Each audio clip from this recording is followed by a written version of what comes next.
So, first of all, and before going ahead with the agenda and the speakers, for those who don't know us, we are Factual. Factual Consulting is an innovation consultancy company focused in all things mobility. We are based in Barcelona and working at an international level.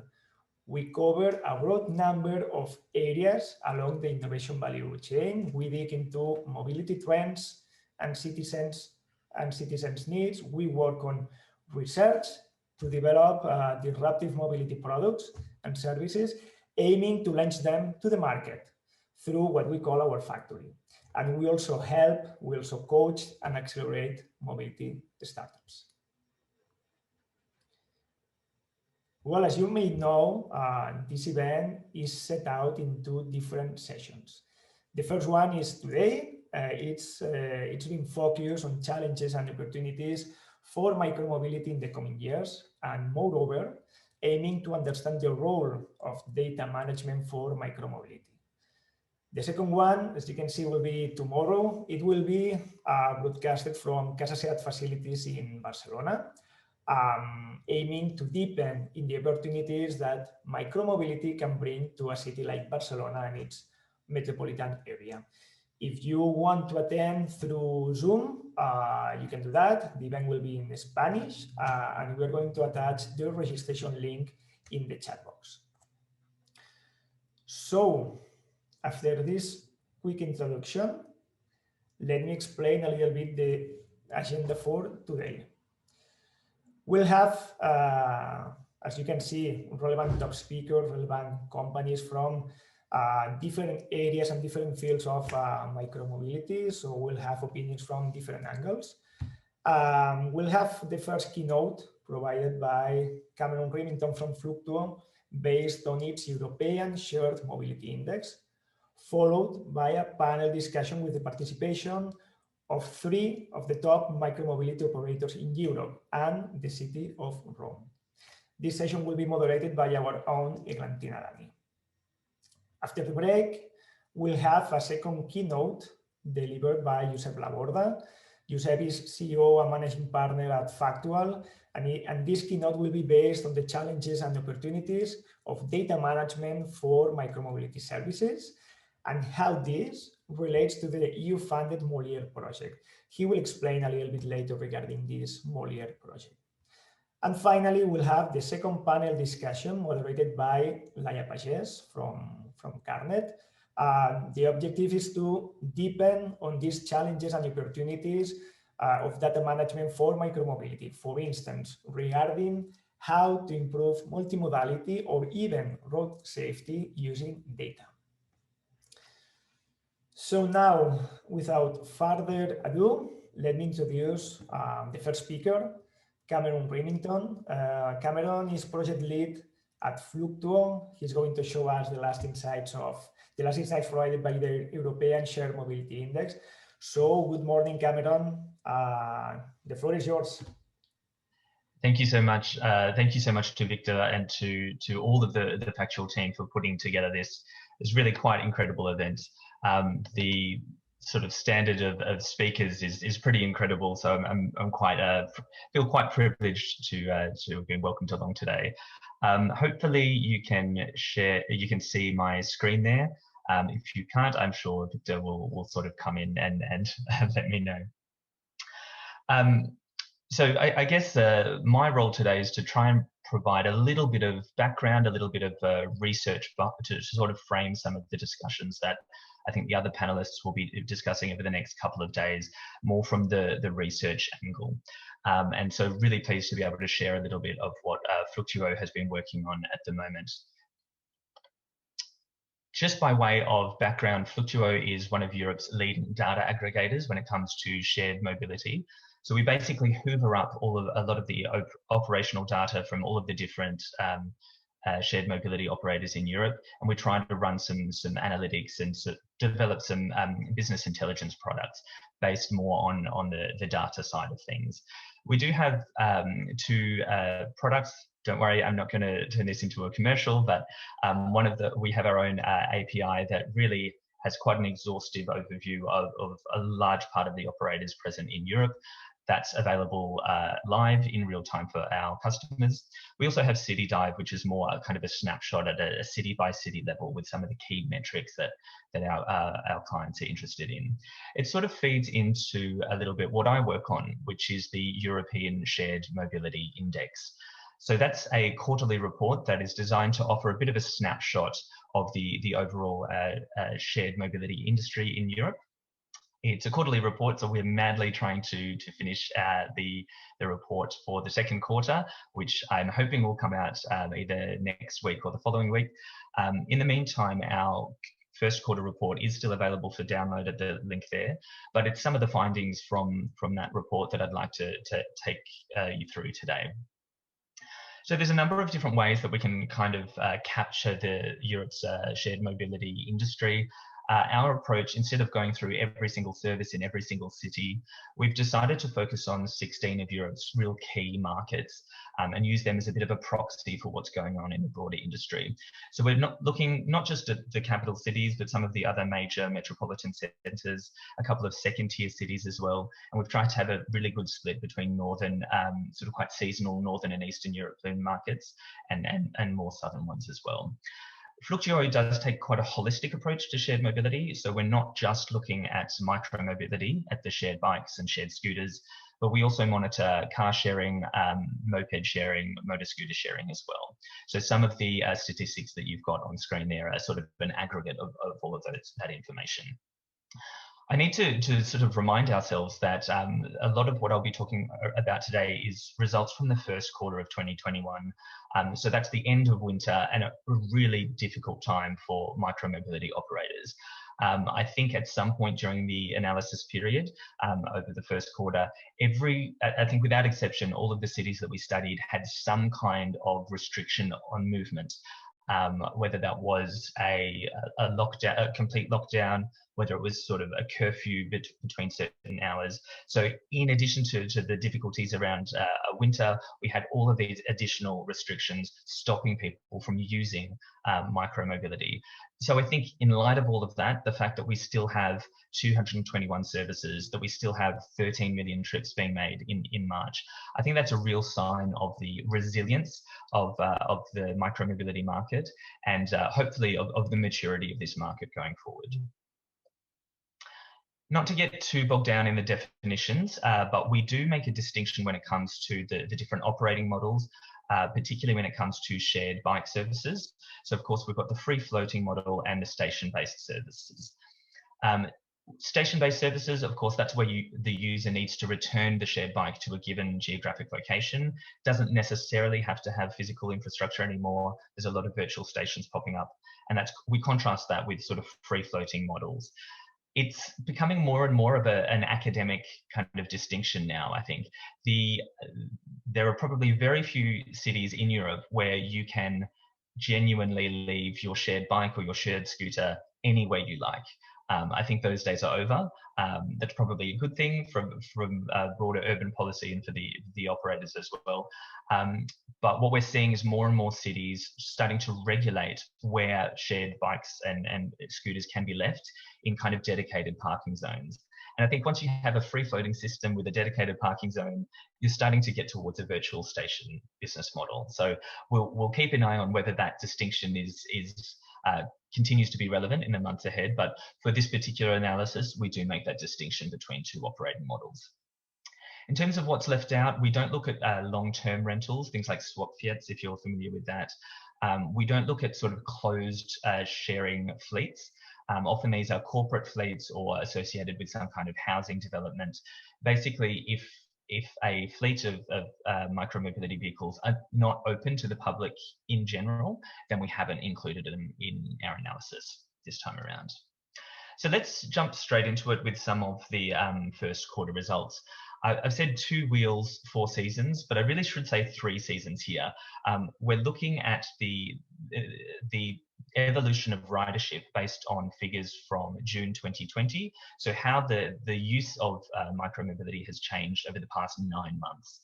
Unfortunately, this is the first time we've run this kind of analysis, so we don't have previous years to be able to compare it to.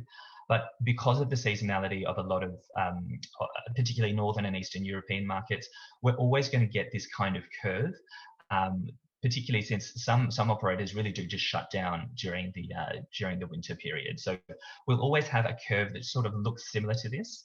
But I think it would be difficult to argue that there hasn't been a major impact from COVID restrictions throughout the past 9 months, particularly when you look at the graph on the right, so that blue curve there, which is showing the change in the ridership among shared scooter operations. So you can sort of see in those peak summer months, I think shared scooter operations were probably a net beneficiary of the pandemic. You know, there were a lot of people who wanted to get out in the fresh air during the summer periods, avoid mass transit as much as possible, and we've seen a real sort of fluctuation in that summer peak. And after that, you can almost pinpoint the moment where the second wave hits Europe, around that October, November mark. Of course, we're entering into the northern winter as well. But again, I think you'd be hard pressed to say that those second wave restrictions didn't have a major impact on the way people were moving around the city. And that was on a rolling basis as well. So there was some kind of restrictions on movements, probably from around the end of October all the way through to April. And I'm really crossing my fingers for everyone in Spain at the moment that we don't see a repeat of some of those measures. Just to explain a little bit, that grey curve that you're looking at, that's the aggregate of all of the shared services that Fluctuo monitors. So that's the industry standard, including not just micromobility, but car sharing as well, moped sharing as well. And on the left-hand side, you can see that station-based bike systems, that green curve there, really closely mirrors that industry average. Or I should say, it has a disproportionate influence on the industry average. So there are 85,000 shared bikes on European roads. Once again, this is just in the 16 cities that we monitor in the month of March. 80% of those were actually from station-based systems. And we need to bear in mind that when we're talking about station-based and free-floating systems, it's not just a difference in business model, often it's a completely different pricing structure as well. Station-based systems often, not all the time, but often are municipal bike sharing systems. That is, they receive some kind of support, often some kind of subsidy from city authorities. And so we're not really comparing like with like between the pricing models of free-floating systems and often municipal-backed bike sharing systems. It means often the municipal bike share systems have a greater fleet. They're able to operate offer more competitive pricing, lots of different quite competitive subscription offers.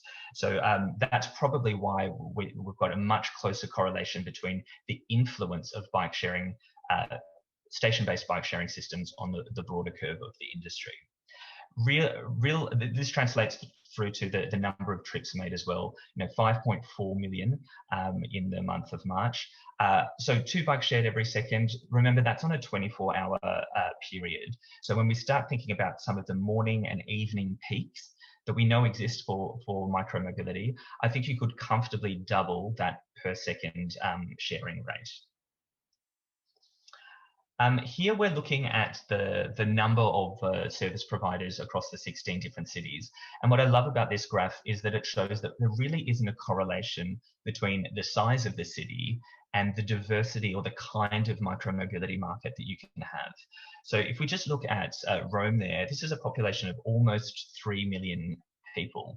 And it's kind of, at least in March, it was largely served by a single shared bike operator. You contrast that with Bordeaux, which probably has 1/10 the size of the population of Rome, and we've got 5 different shared bike operators. This has got nothing to do with the population. It's got nothing to do with the geographic spread of the city, and it has everything to do with the regulatory environment. And this is a theme that I'm going to keep coming back to throughout today's presentation. The rules that cities make really do matter. They have a disproportionate impact on the kind of micromobility industry that you will have in a given city, and the kind of impact, the kind of contribution that micromobility can play in a broader urban policy setting. Bordeaux is interesting. It hasn't followed the model of some of the larger metropolitan areas. It doesn't have any kind of limit on the number of shared bike operators that can offer services in Bordeaux, but there is a limit on the number of bikes that each operator can share, about 600 per operator. So it's really interesting. There are pros and cons with that approach. It does mean that no one operator can flood the market with a really big fleet, but it does create some more competitive pressures for operators as well. So so this is, there's a potential that the Bordeaux approach might stimulate more competition. It might sort of force operators to be a bit more creative. It might sort of be more beneficial for consumers. But at the same time, it's not going to be a solution everywhere. It's not going to be appropriate in all circumstances. So this is a really good example of a local authority really thinking clearly about what kind of a local measures should be put in place for the specific needs of the local mobility sector there. So that's the spread of bike operators. This is the spread of actual bikes. And I think probably everyone's attention immediately goes to that top line on the left of Paris's enormous dominance of bike sharing. So it really is the leader in shared bikes. 22,000 shared bikes on the roads there in Paris in March, 19,000 of those from the municipal bike sharing system. So, you know, quite a lot of support there from the city government for that service. Just to put that another way, there are more shared bikes in Paris than 10 of the other markets combined. Or to put it another way, almost a quarter of the shared bikes that we studied for this report are to be found in Paris. So a hugely dominant role there. I think on the other end of the spectrum, you're looking at Stockholm, and here again, it's a really great example of what city authorities do and don't do has a really big impact on micromobility. So for all sorts of different legal reasons, Stockholm City Council has not been able to offer a municipal bike sharing system for the better part of 3 years now. And that really translates to a completely different, a really diminished fleet size, particularly when we start looking at Stockholm against some of its European peers. Somewhere in between Paris and Stockholm, we have a market like Milan that has managed to get almost a perfect 50-50 split between a municipal bike sharing system of station-based bikes and free-floating operators, predominantly private operators. And that's due in part to one particularity of the regulations there. Milan is one of the few cities that mandates a minimum level of bikes that shared bike operators must operate, which is around 1,000 bikes per operator. So again, a great example of a local authority thinking about local conditions and designing a local regulatory environment that's going to be fit for purpose. I think I'll leave it there for the bike sharing and pass now on to scooter sharing. So in the first quarter, we were monitoring about 63 different scooter sharing services. Of course, a lot of those are the same operators, some of those big kind of scooter sharing juggernauts that we all know. But where they're operating in different markets, we do count them as different services. This number is going to expand in the third quarter. We're already aware of quite a few different launches in the last 3 months. And of course, we've got that little X floating above London there, which will obviously change. We've had 3 operators now participating in the London scooter sharing trial. And we're really looking forward to seeing some of the numbers that come out of that trial from June, hopefully. Again, we have a huge number of shared scooters on the road. I think we will comfortably break the 100,000 mark in the second quarter. There is quite a differential between the fleets of shared scooters versus the bike sharing fleet. Recall that there were only 85,000 shared bikes in these 16 cities. So quite a few more shared scooters on the road, which perhaps isn't too surprising. What is a little bit more surprising is there's a much lower number of trips on those scooters. So 1.5 million trips, that's just over a quarter of the trips that were made by shared bikes in the March 2021 period. You'll recall that the sharing rate was about 2 shared bikes per second. For scooters, it's more like 0.5 scooters shared every second, which is still really quite impressive. That's a really fast rate, but it does mean that compared to bikes, there are more scooters, there are more operators of scooters, but the scooters themselves are being used a lot less. So it'll be really interesting to see whether that carries through into the summer months, or whether there's some kind of correction. For the moment, this is the dynamic of what we're looking at for the first quarter. This is a graph. It's probably not surprising that the fleet size for some of the shared scooters in some of the bigger cities are bigger. But what's interesting is when you start to drill down into the per capita numbers. This is a graphic that got us a lot of attention. It was actually cited in the most recent regulations put forward for consultation by the city of Oslo.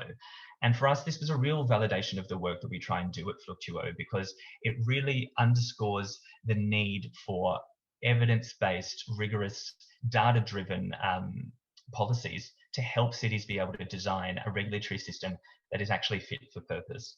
At Fluctuo, we're kind of sitting between operators that are really doing their best to comply with all sorts of different regulatory environments in all sorts of different cities, desperately trying to sort of comply with a growing list of expectations, I think, that cities are putting in place. And then we've got cities, on the other hand, that are desperate to know what the situation is on the ground. You know, what is the reality of the micromobility operations, so that they can try and facilitate that industry, so that they can kind of develop a regulatory environment that is actually based on evidence. And in that sense, I really can't stress enough the importance of sharing that data, of open data frameworks, and being able to access that kind of quantitative information, so that the decisions that are made are actually evidence-based. There's a public relations aspect to that as well. I think often the media and certain actors do get a little bit hysterical about the deployment, particularly of shared scooters. And again, that's where evidence-based open data can be really instrumental in being able to clarify what role micromobility is and is not playing in different markets. So I can't stress enough, we're big fans at Fluctuo of more open data, and I think we're only just starting to see all of the different ways that open data can be used to sort of support the industry at large. We're very conscious of some of the commercial sensitivities there for individual operators, but on balance, I think it's a better thing for a sustainable industry overall to be able to facilitate those exchanges as much as possible. I wanted to jump forward now to take a sneak peek at some of the research that we're working on currently. Some early results for the second quarter. We are daring to do a bit of a pricing analysis. My colleague Alessandro, who will be present at the Barcelona event tomorrow, has done a lot of work on this. It's notoriously difficult pricing because, of course, we have unlocking fees, we have all sorts of promotional pricing. There's a kind of currency conversion issue as well. But so this is an indicative graph. What you're looking at is the average per minute price for using a shared scooter service in the month of June. So a couple of surprises there. It's not simply a question of pure competition, but I think for me what's really interesting is when you start to look into the change in pricing even since March 2021. So there has been increasing downward pressure on some of these average per minute scooter pricing. In places like Brussels and Hamburg, it's as much as 5 cents lower in June than it was in March, which is pretty incredible. There are some slight upward increases in price as well, but I think that has more to do with sort of pricing promotions in some key markets. We also try to do a little bit of a hotspot analysis. We try to identify the 100 square meter area that has the greatest concentration of micromobility vehicles. So the precise scale of the graphs on screen is a little bit off, but we are looking for the 100 square meters that has the greatest concentration. Some interesting results there. So Prague seems to have the greatest concentration of shared bikes at the Lapidary of the National Museum. There must be a good exhibition on at the moment. And it's worth mentioning that this is a point-in-time analysis. I think it was run on the 29th of June, so it really depends on local conditions at the time of the analysis. I ran a similar analysis for the highest concentration of shared vehicles in Europe, and there must have been a football match on, because the highest concentration of shared cars was actually at the Bernabeu in stadium in Madrid. So do bear that in mind. It's a point-in-time analysis. But again, for the second time in a row, when it comes to scooters, it was the central station in Oslo that has that highest concentration of shared vehicles per 100 square meters. Again, just an indication given that point in time, which does change within 24 hours. I think what also is interesting to note here is the broader distribution of shared vehicles that you can see, even just in these two cities. For the bikes in Prague, we've got a much broader distribution throughout the city, whereas for scooters in Oslo, there is a real centralization effect there, which starts to explain perhaps why this is becoming more and more of a public policy question. So really interesting to think about not just the 100 square meter hotspot, but the overall distribution of how micromobility vehicles are spread around. I might leave it there so that we have some time for questions, but I wanted to thank Factual once again and all the team there for having me along today. Hopefully I've been able to sort of frame the debate for all of the different speakers that are coming up later in the session, and to be able to offer a couple of different insights that might be useful. Do keep an eye out for our next report. It's due out in the next couple of days, and hopefully we'll be able to keep the conversation going with some more evidence-based, data-driven insights in shared micromobility in Europe. Thanks for having me. Thanks a lot, Cameron. It has been very interesting for sure, and we are looking forward for your next report and having more information regarding your insights and how these micromobility services are evolving in the recent months. So I guess that you have provided different insights that some of them can be raised in the next roundtable. So before, yes, we have here a question to Cameron. Interesting that bikes concentrate around Oslo Central Station. Are you observing other similar patterns where micromobility seems to be feeding public transport? Just to specify with that one, we did have sort of two different maps up there, so I appreciate it might have been confusing. Oslo has the greatest concentration of shared scooters around its central station. Not so much bikes, but that's been reasonably consistent over, at least compared to the first quarter. It is interesting, this broader question of multimodality. We get a lot of feedback trying to sort of tie whether there is a correlation between micromobility and broader transport hubs. Mm-hmm. I think intuitively we would all say yes. It's very difficult for us to really pin down the exact reason for where different vehicle fleets concentrate. I think broadly my assumption would be the same as yours, which is that anywhere that there's a greater transport mode, we're going to have a higher concentration of micromobility vehicles. And I think that's to be encouraged as well.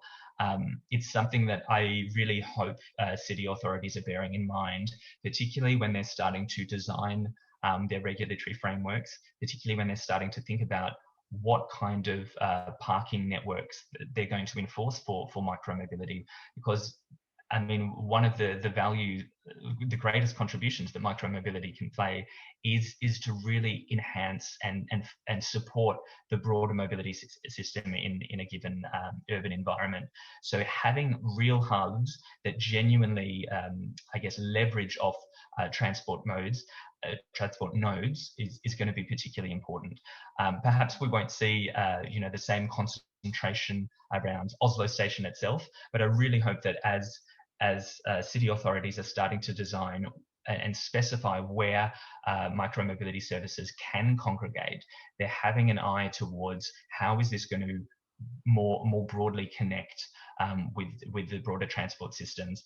I think when you have genuine free floating systems, that can kind of figure itself out. It's the users that will you'll be able to follow their kind of habits in where they leave their shared vehicles. As soon as you start to have more of a regulatory focus by telling users where they should park, there is a risk that we start to get some of those multimodal connections wrong, or that we start to misread the way that people are using micromobility. So it's definitely something that I think city authorities really need to tread very carefully on to make sure that when we're designing the new regulations, the new sort of parking map, that's being done in a really smart, strategic way going forward. Right. Last question, because we are running a little bit late. George Harper from Iomob. Thanks, Cameron. Great presentation. Two stats stuck me. There are more scooters, more operators, but they are used less. There is an increasing downward pressure on pricing for scooters. Do you have a possible explanation as to why that is? I think it's a broader question. So on the first one, yeah, it is really interesting to see that, you know, we actually have more scooters, and in a certain sense, perhaps they're cheaper to deploy, or at least historically. So in a certain sense, maybe it's not surprising that the fleet is actually larger, but it is interesting that utilization rate. I think, again, that has more to do with the kind of support that is given to station-based bike sharing services, particularly around some of the pricing, than the general performance of scooter sharing. I think, again, we're not really comparing like with like when it comes to the pricing structure of some of these business models. But I think, again, what we saw in some of those ridership trends is that over the summer period, we really do have a spike in the use of scooters. So it'll be interesting to see as we enter some of those summer months whether scooter ridership actually, or the utilization rate of shared scooter fleets starts to approximate more bike sharing. I don't think that's set in stone at all. And then on the second question about pricing, I think there is a real question around competition at the moment. Something that we've seen even over just the last 3 months is a number of operators who have been able to cement a really a good foothold in one market, starting to launch internationally. They're doing that very quickly. They're doing that in a very targeted way, thinking very strategically about what markets they can sort of disrupt. And I don't think it's surprising that starts to flow through to the average pricing that we're seeing. Bear in mind, we do try and control those pricing averages for some of the promotional costs. Often you'll get a new competitor that launches with a really low price, and we try to sort of stabilize that in the averages that we publish as much as possible. But I think it's a broader question of competition, broader question of increased competition, particularly from incoming operators that are deliberately there to try and shake up some of the shared scooter markets. So for me, I wouldn't be surprised if the next time we do this analysis, there's even more downward pressure on prices. Okay, we'll see in a couple of days, maybe. Let's see. Thank you so much, Cameron, for your participation and for sharing these valuable insights for micromobility. Thanks. Many thanks. So let's give the floor to Alessandra, to Eglantina, Dani. Okay. Yes, Eglantina, she's consultant at Factual, and she will be moderating the first roundtable with Sebastian, Schlebusch, Luca, Cerimele, Alessandro, Felici, and Jinél, Fourie. Thanks a lot, Eglantina. Thank you, Victor, for the introduction, and thank you everyone for attending. Okay, what I will be we have here today 4 panelists. What I will be doing is introduce these 4 panelists, introduce them, and then each of the panelists will make a short presentation And after that, we can move on to the roundtable, the virtual roundtable. Our first panelist is Jinél Fourie. She is a Director of Central Public Policy and Southern Europe Policy for Tier Mobility. Our second panelist is Sebastian Schlebusch. He's Head of Market Development in Dott. Then we have Luca Cerimele. He's point of contact for sharing and electric mobility at Mobility and Transport Department of Roma Capitale. And then we have Alessandro Felici, CEO of RideMovi. Now I will give the floor directly to Jinél. So you can share, Jinél, you can share your screen and start with the presentation.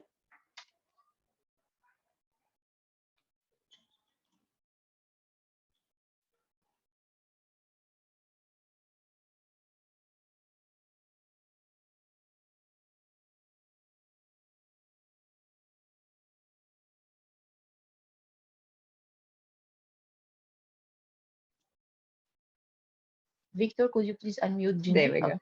Thank you very much. Hi, everybody. I'm Jinél. Thanks for the introduction. I'm the Director of Central Public Policy and Public Policy for Southern Europe and at Tier Mobility.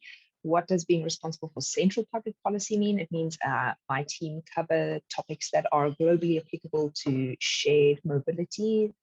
This includes data sharing with cities topics, sustainable mobility topics, safety related topics, and so on. So I would like to share my screen with you now.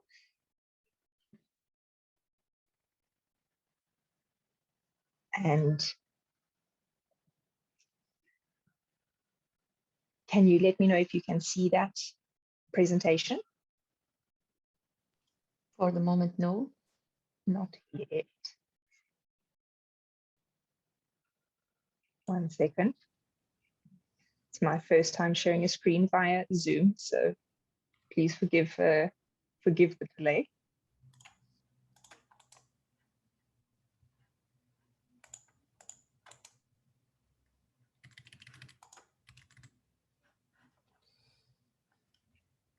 Jinél, otherwise, we can share your slides if you prefer. All right, that would be great. Thank you very much, because it's there's some. Wait, 1 second. Okay, there we go. Now we can see. Right? It. Yes. Fantastic. All right. So I don't want to spend too much time speaking about TIER. I would much rather spend some time talking about a recent survey that we've conducted and the interesting results of the back of the survey. But 30-second introduction to who TIER is and what we stand for as an organization. So our mission is to change mobility for good.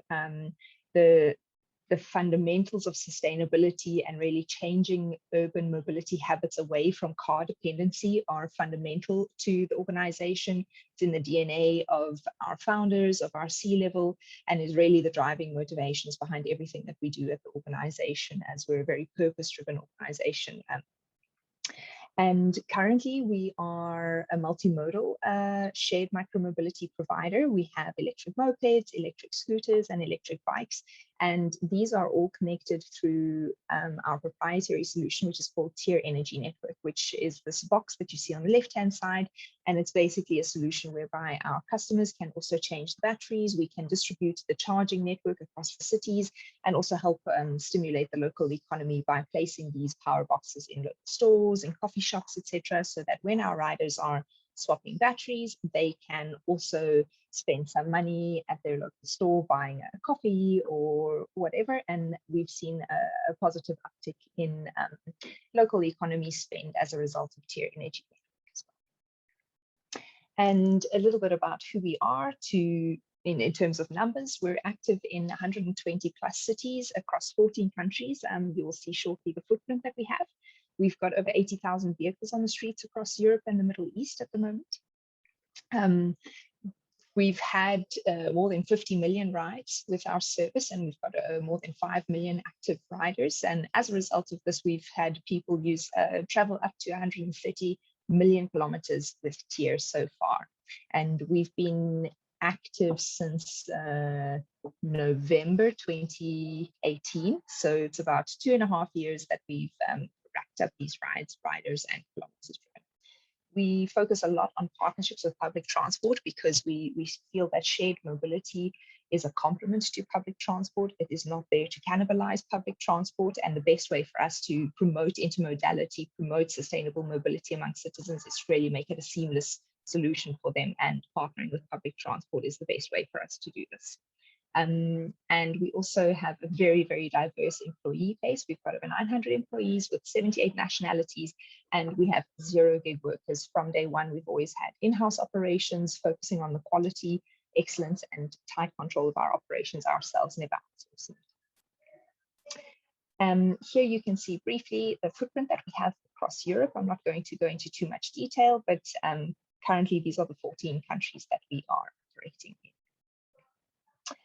So into the research, there's a lot of talk recently around, is the COVID pandemic a stimulator for increasing micromobility penetration? And a lot of the research out there shows that there's been a clear shift away from collective mobility preferences amongst citizens to rather wanting private forms of mobility or individual mobility due to COVID safety concerns.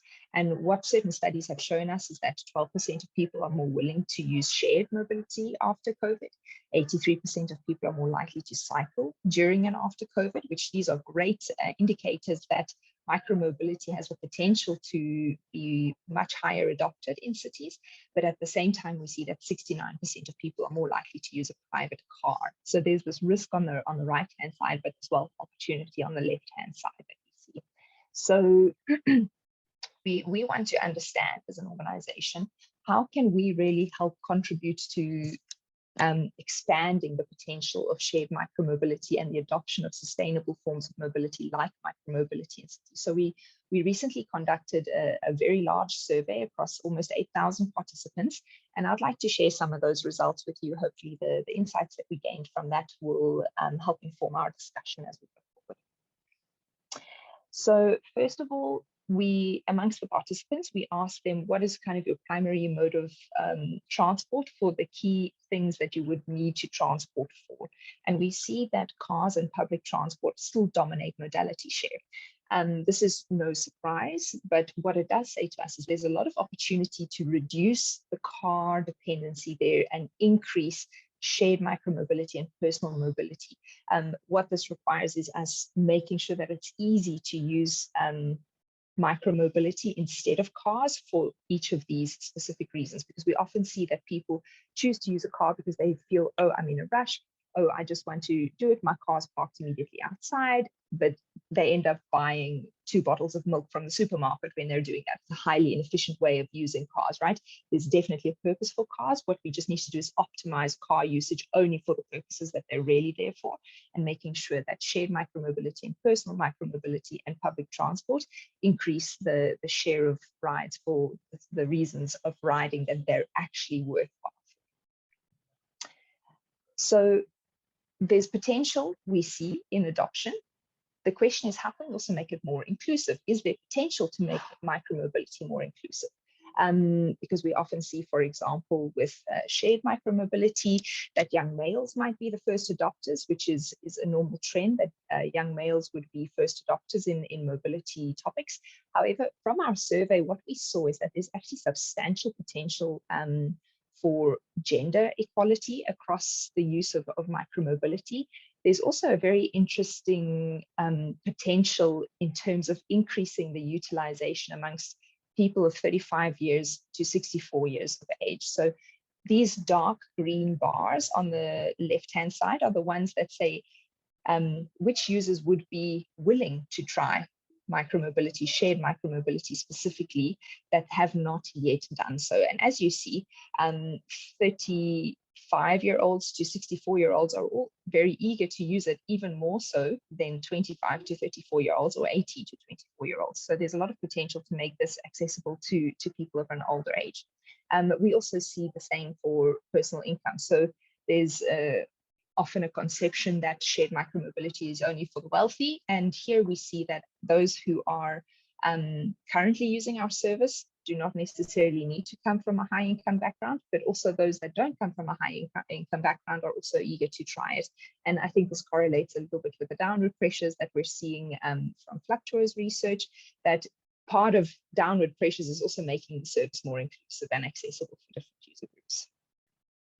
So when we as micromobility operators and as policymakers in cities think about how can we really expand the potential for micromobility, there's on the one hand optimizing the service to really make it more attractive, and on the other hand reducing the barriers to entry for customers. So my last two slides will be focusing on really what do people want to make it more attractive, and the last slide will be focusing on what are some of the safety barriers that people have that we can tackle. So basically, what people want is convenience, speed, and reasonable prices. So accessibility of the service. You want on-demand mobility, which means you need to be able to find it easily. You don't want to spend a lot of time walking to search for shared micromobility. You want it to be very reliable, meaning you don't want to one day find it directly outside your door and then the next day have to walk 15 minutes to find the nearest shared bike or shared scooter, because that volatility and availability of the service disincentivizes adoption. This is something interesting for cities to factor in when thinking, as Cameron said, about strategic parking allocation, because you have to factor in the ease of use, the accessibility, the most direct route, etc., when designing the parking spaces. The great thing is that micromobility operators have a wealth of data to help make much more data-informed policy decisions when it comes to parking design. And then lastly, we asked those users who said that they would be interested in trying shared micromobility but have never done so before, what they consider safety barriers to starting to use the service. And as we saw here, that the biggest safety blocker was the lack of protection from traffic. And this is no surprise, I'm sure, to urban planners and to policymakers, that the need for cycle lanes and infrastructure dedicated to micromobility is a key thing that will drive safety in the usage of micromobility. Secondly, the lack of helmets was a high reason for those prospective users. And we also saw that 60% of users prefer brands that do offer helmets over those that don't. The lack of infrastructure correlates closely with the lack of protection from traffic.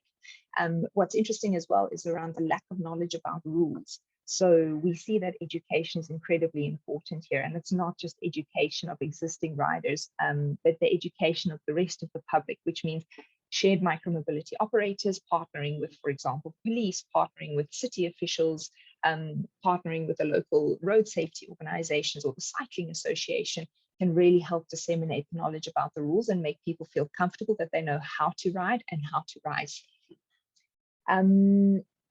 So that is it. Thank you very much.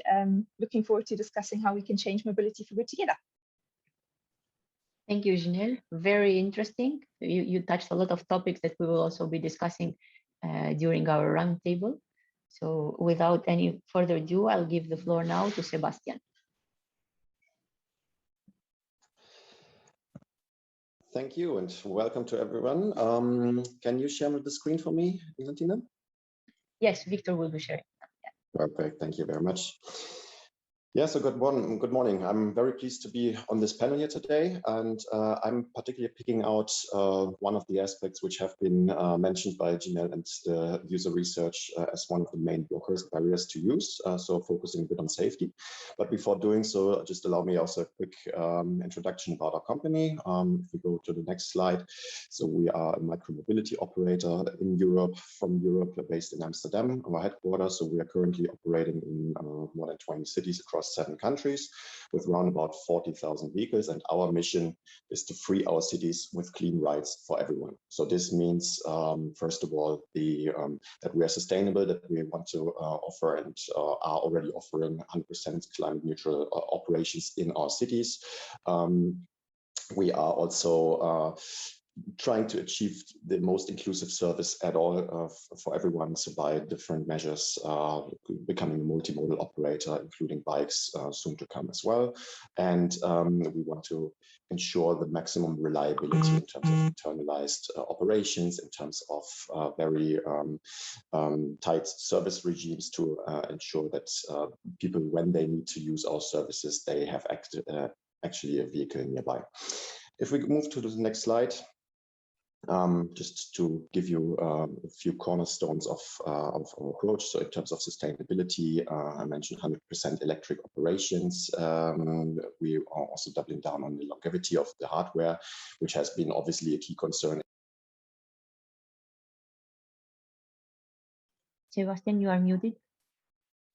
Already more than 5 expected lifetime, and this is basically a result from the automotive grade maintenance regime we are applying. Next slide.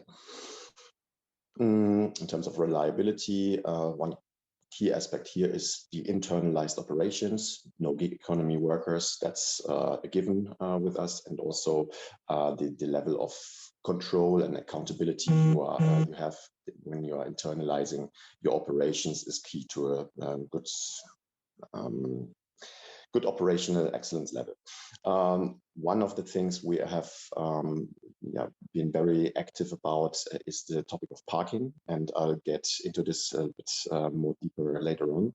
So first in Paris, now London, in many other cities, we are delivering a fully fledged parking solution, which requires lots of collaboration with our city partners, of course, but with the mixture of a good dense parking network and the right appropriate enforcing technology, this delivers really good results, as you will see in one of the next slides.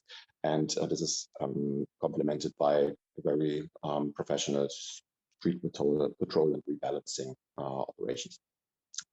Next slide.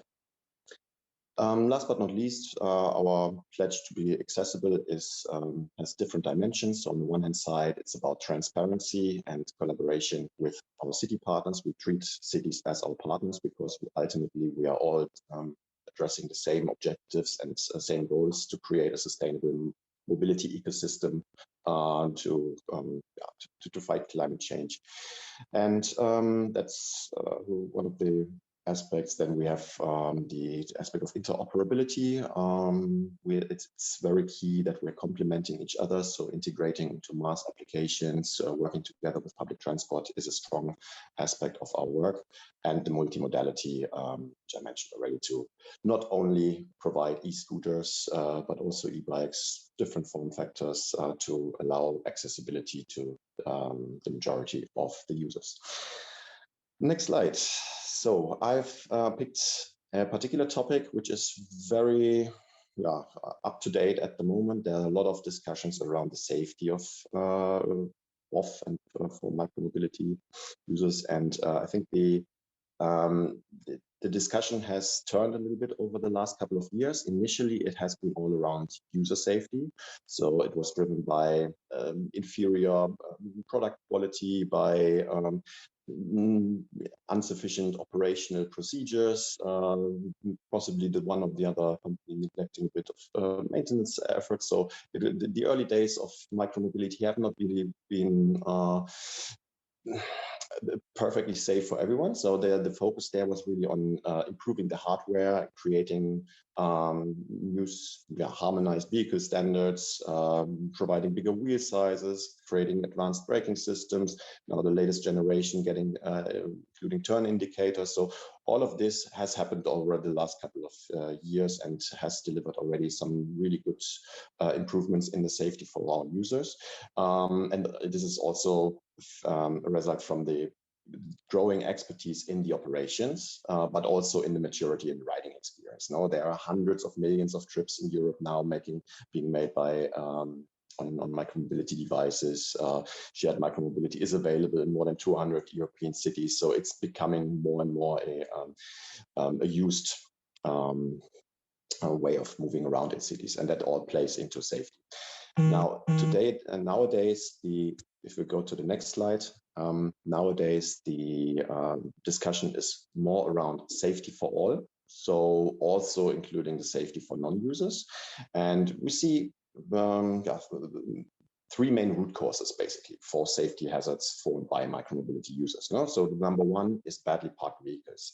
Badly parked vehicles can block the footpaths for pedestrians, for wheelchair users.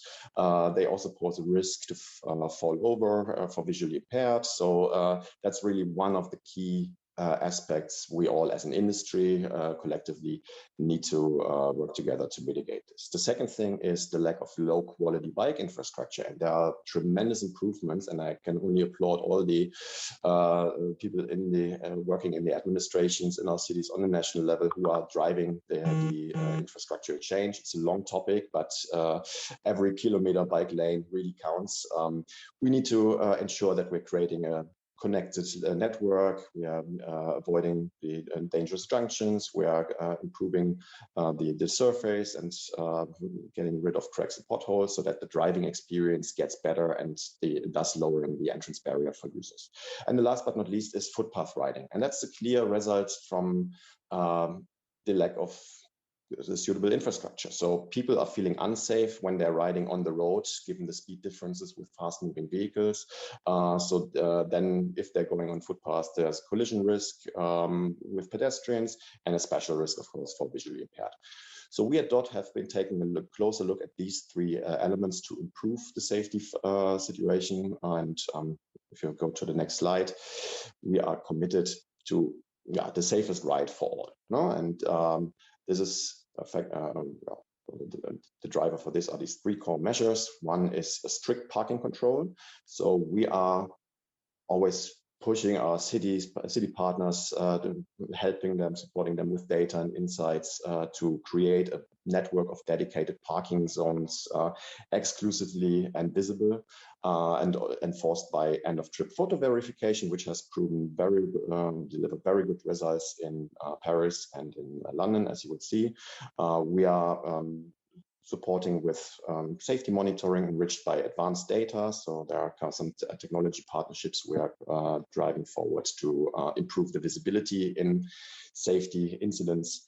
And then we're supporting people with disabilities. And let's look at what we're doing in detail. So we call it smart parking. We've developed it first for Paris in 2022. That's our answer to ensure strict parking control. So first of all, we need dedicated parking hubs. So good parking should not be optional. You need to be able to park properly, and this works well with a dedicated network, ideally on carriageway where possible, to avoid possible collisions with pedestrians. Very dense, every 100 to 150 meters, and very visible, very clearly marked. The enforcing technology we're using is an end-of-trip photo verification.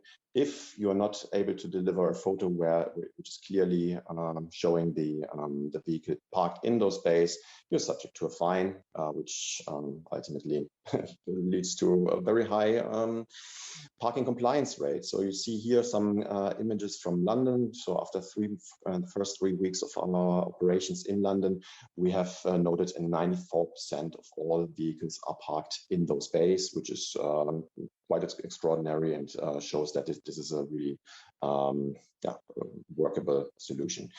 It requires, of course, close collaboration with the cities, to the alignment on locations, and also regular evaluation with all stakeholders. So then the next topic is so here you see the results. So we implemented it first in Paris with 2,500 parking hubs, with very dense network. In London, London has taken the learnings and the insights from Paris to create a very similar model, and there is possibly the need for continuous improvement to see how can we secure those sensitive areas where maybe carriageway riding or carriageway parking is not possible, where there might be a conflict with pedestrians in shared spaces. So thinking about the right kind of physical infrastructure as and where needed, that's probably the next stage in this development. And then going to the next slide, so on the safety monitoring, first of all, the basics is that we need to create a consistent accident taxonomy. And I think that's a call we as an industry need to come together to think about how to best provide the accidents or the safety data. And we have we've started our approach aligning our safety data with the German authorities, also aligning aligning them with OECD ITF. And I think the next step needs to be to harmonize this across the industry. We've also, as part of our commitments for London, we've committed to a technology partnership with C-Sense, a company from the UK, who's already good track record in delivering insights in abrupt swerving and braking data, which helps the authorities to understand where to focus on in terms of infrastructure improvements. So offering a lot of savings for their public works department. And that's something we are now replicating on scooters to see whether there are any differences in the maneuverability of the vehicles. So basically we are identifying dangerous riding patterns, including dangerous riding on footpaths. And that's if the proof of concept will be successful, if we're pretty confident in this, then this could become really a game changer for to understand or to mitigate those risk factors.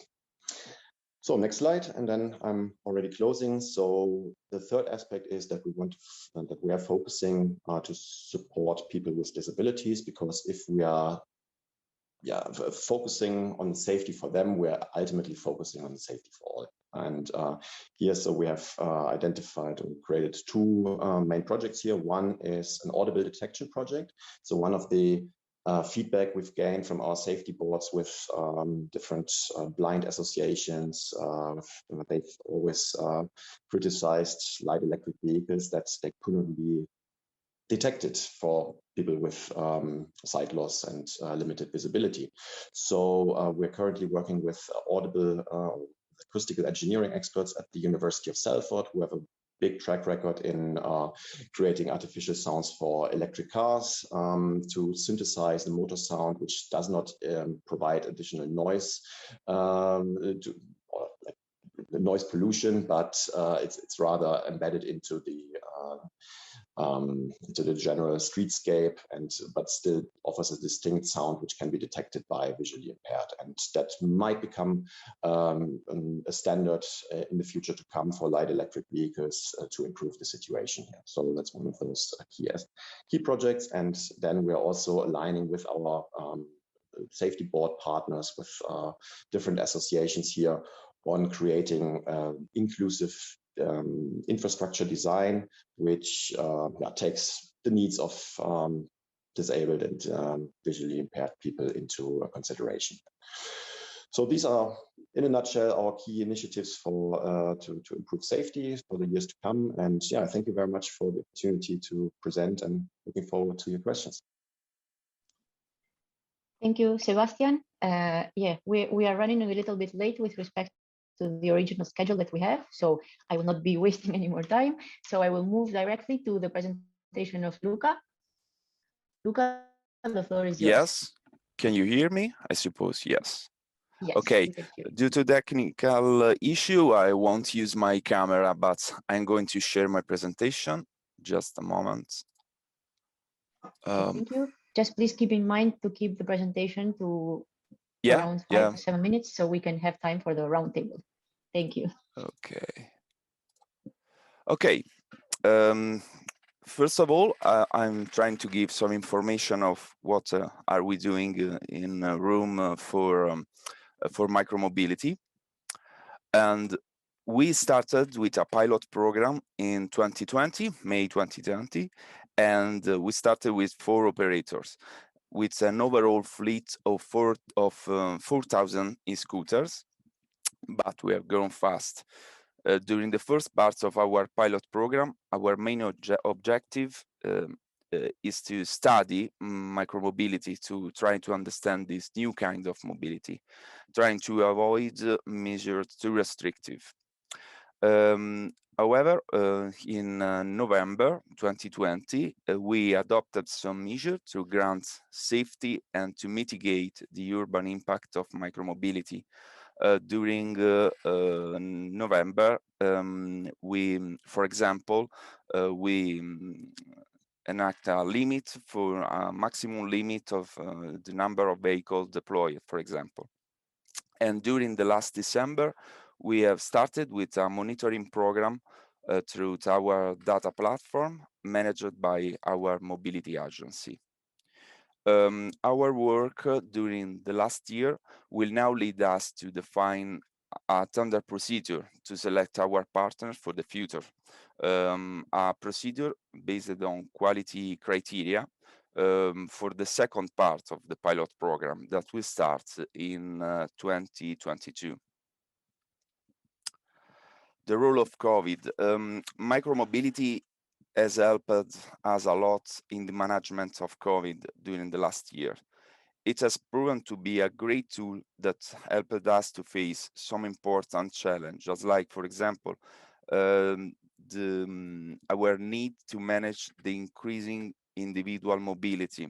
A lot of people are afraid of public transport, collective transport, and so they are trying to use some different vehicles. We are trying to give an option, a more sustainable option than a car. And the ever-changing level of mobility need due to lockdown measures and our reduced availability of public transport due to restriction imposed by our government. In our opinion, however, I agree with what you're saying, that COVID has represented only a boost for the micromobility development, and not the only reason why a lot of people are now using an e-scooter for their day-to-day trip.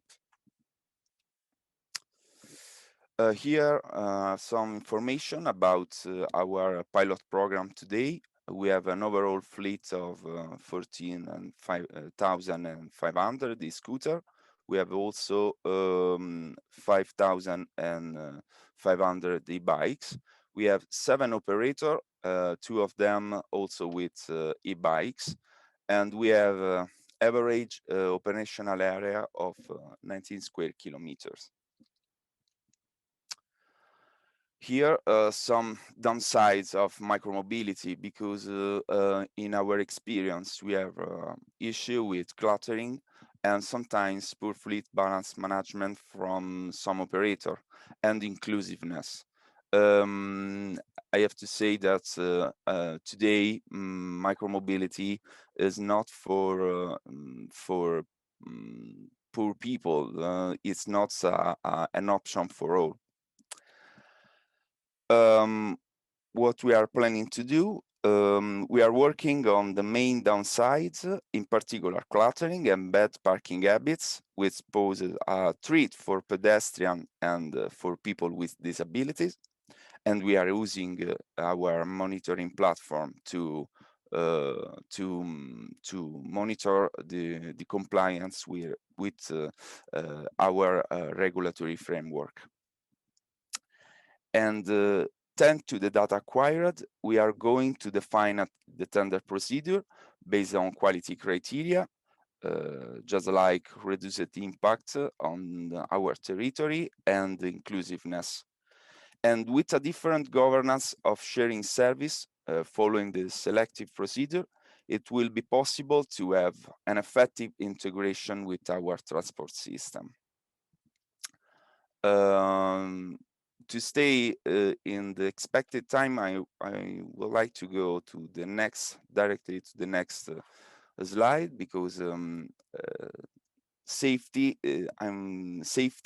is an important topic. I will say the most popular topic in the last months, and we are talking with the government about safety. We are acquiring data on incidents involving e-scooter respect to the other kind of vehicles. Our numbers show that we don't have a critical issue with e-scooter safety, but if we consider the overall number of vehicles circulating, it's clear that we have some issue to work on. We need to improve, I think that we need to improve the vehicle design, braking system in particular, and light indicator. In the second place, lowering speed limits could improve safety on our streets, but the real problem is not the speed limits for e-scooter, but for the other vehicle, for example, for car. Lastly, but maybe the most important point, we need to work on safety education for all the city users, regardless to the vehicles used. And thank you. Here is my email address if you need further information. Thank you very much, Luca. Very efficient. We'll get the chance to see the points that you mentioned during our debate. I will give the floor now to Alessandro. Alessandro, the floor is yours. You can share your presentation. Hello, everybody.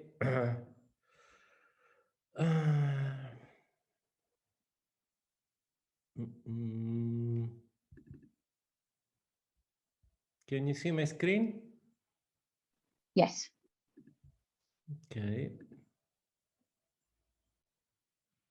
I'm not sure how to make it bigger, but I think it can work also this way. I'll try to stick to the brief of the 5-minute speech. So I'll try to go very fast. And actually, we only have a couple of points that we wanted to raise in this meeting. Let me first introduce quickly our company. I am the CEO of RideMovi, former Mobike. We are, of course, an operator in the micromobility industry. The differentiating elements of our strategy, first of all, we are Italian for those in the group that might find this somehow interesting. We are really focused on bikes and e-bikes. We are actually the market leader in Europe in the bike segment.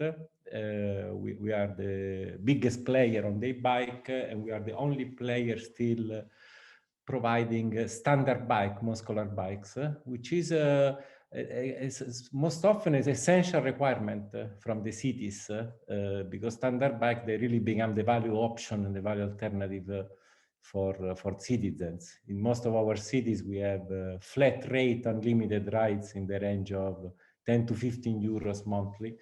And we allow consumers to choose basically if they want top technological service with an electric vehicle, they can pay more. If they want a daily commuting or multimodal system, they can also use our standard bike at a very affordable price. We are in 20 cities at the moment, only in Italy and Spain, with 1.5 million users. Some data which are consistent with what we just discussed, but we found these numbers interesting, wanted to share. It's pretty much common sense, the fact that micromobility is really enabling and improving the quality of life in other cities. Some of the numbers in this slide to me are interesting. The first one is the one we are experiencing 77% reduction in car usage among our users. And this is, of course, delivering significant benefit to the quality of life in the cities, which is the upper part of the slide. I was really surprised at looking at even e-vehicles like the Tesla Model S, which is actually delivering a CO2 pollution, which is much higher than my expectation. Micromobility, we are talking about e-bike and bikes, but the same applies to scooter. Of course, they are extremely efficient from a sustainability perspective, and they're also small. So they reduce the traffic in the city, similar to what applies to train, tram, and buses. Those policymakers which really have the vision of improving the quality of life in city, they most often see micromobility as one of the main strategies to structurally improve the health within the cities. The following chart is really focusing on the point I wanted to raise, building also on a couple of the comments from Luca. 50% of the results in our business are really linked to how well we work with the city. We definitely don't do business alone. We do business together with the city. And the better we work with the city, the more our users are happy and satisfied. One important insight is this industry is shifting toward financial sustainability of the business model. After the first couple of years of huge capital injections to build the ecosystem and the infrastructure. Now the focus is shifting towards something else, which is I'm going to put one vehicle in this city. I need to make sure this vehicle is generating a profit for the company. This is an essential, of course, criteria to run businesses, which is now a priority also in micromobility industry. This is having a strong impact on the way of doing business. The numbers from Rome are interesting because in reality it's a good city in terms of usage, but the one trip per vehicle, which is quoted at the moment in Rome, is not making the business sustainable from a financial standpoint. It's not possible for any of the players joining this call or available in the industry to make money with this usage. Sooner or later, this problem is materializing. There is a moment in which companies will have to choose how many vehicles I can put in which city, because I need to put a threshold, a border, and there is a moment in which I can no longer fulfill my obligation just because I'm losing money. There are three simple concepts in this slide. The first one, of course, usage. It varies city by city, but there are areas within the city of high demand in which the utilization of vehicles is 3 times higher compared to areas of low demand that tend to be the outer part of the city. That means in the city center, or more generically, in the high demand area, it's realistic to make money. This doesn't happen in the low demand areas, where the tendency also to have a slightly higher level of vandalism, the cost of the operation is much higher. And the operators need to find a balance between maybe reinvesting part of the profit in the high demand area into the low demand areas, but this balance needs to be positive. The good example we are showing here is the example of the city of Barcelona, which made an historical investment in micromobility since years with a player which I think is actually owned by the municipality, which is called Bisin, with fantastic results, because Barcelona is one of the most successful cities in Europe, I think, together with Paris. They have an utilization of 6 rides per day for the standard bike and up to 9 rides per day with the bikes. The price is super affordable. The yearly pass goes from, it's in the range of 35 to 50 euros with different criteria, but the price is extremely affordable compared to other means of transportation. And the number of subscribers within the cities is one of the highest globally, with 20% of the population who is subscribing the system. This number is not even taking into account all the tourists or the commuters which are using the service on a spot basis, but it's a great success. The city believed in the system, invested in the system over the past years, and subsidized the system, which is something that probably is, I mean, not necessarily is politically the best discussion, but the reality is, it is, especially with the technology which has been available for years, the business model was not sustainable. The level of subsidies is lower compared to the public service, but we need to understand the objective and the strategy of the city. For Barcelona, the objective was to ensure a real multimodal system. You can use a bus, you can use tram, you can use a bike. And the city was sustaining financially the part of the business which was not really efficient. The level of subsidies is around €1 for buses, is lower on the shared mobility in the range of 75 cents. This applies again to a technology which has now been surpassed by the free flow technology. Nowadays, probably the level of subsidies needed to sustain such a successful business would be 70% lower with the new technology of what the experience so far. Also, pricing can be handled differently.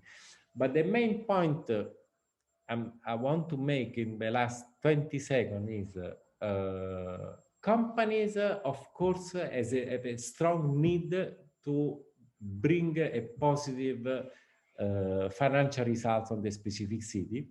Cities have a strong need to ensure a service which is available for every single inhabitant in the city.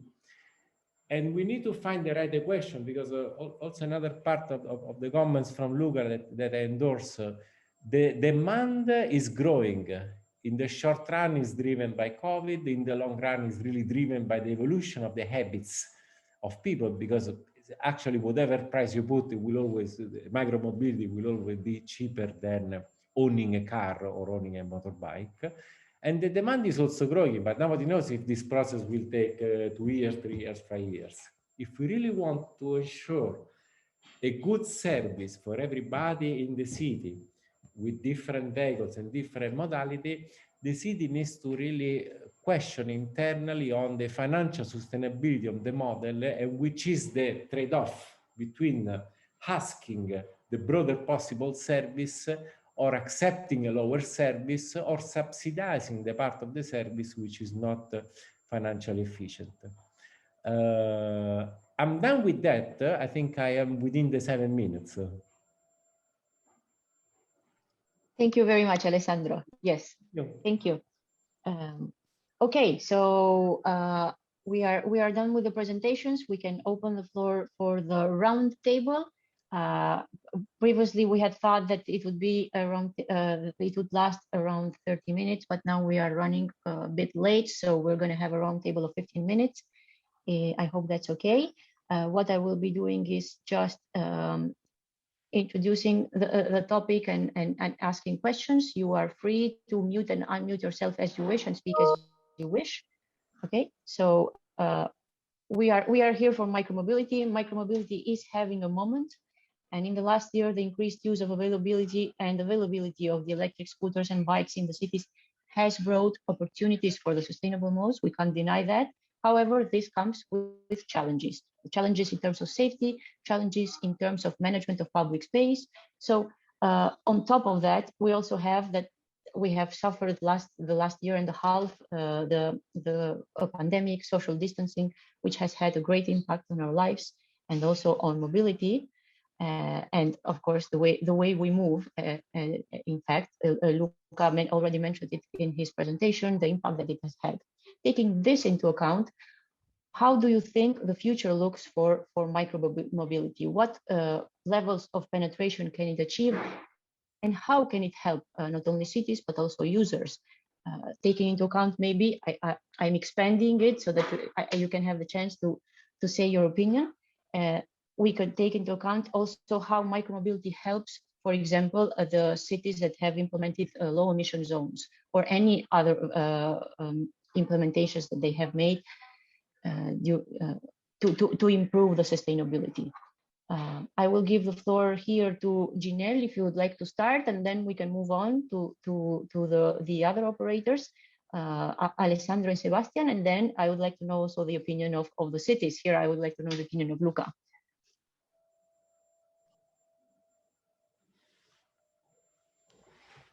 I think maybe Jinél has some issues if you want. There we go. Thank you. I'm not too sure why, but it will only let the host unmute me rather than me unmute myself. So in terms of increasing the penetration, one of the interesting things that we saw in our survey was that 50% of the people that we surveyed would be interested in using micromobility or already do, which means that you saw in one of the graphs that I showed, the share of shared micromobility usage versus car and public transport usage, for example, was somewhere between 6 and 8% of total modality types. And that means that there's somewhere between 42 and 46% that we can still, 48 and 46% that we can still increase the use of micromobility amongst citizens, which means there's a lot of potential for it.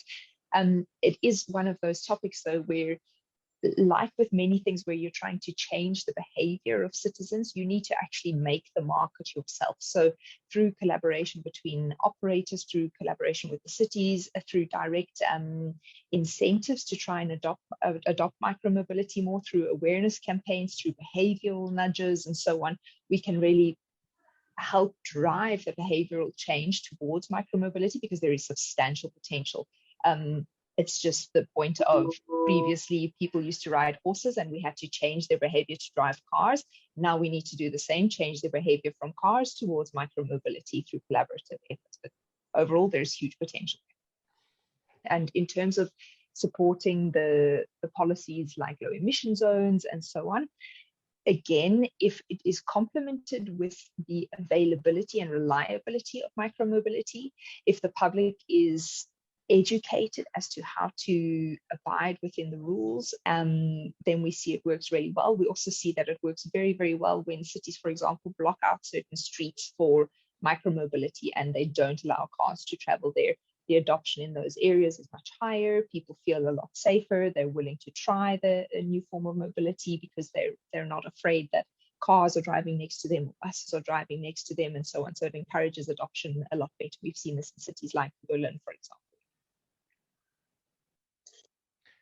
Can I jump on it? Because we have on the demand, we have very accurate numbers from more than 200 cities. The most interesting numbers are coming for China, where the industry started first in 2014 with a super fast development.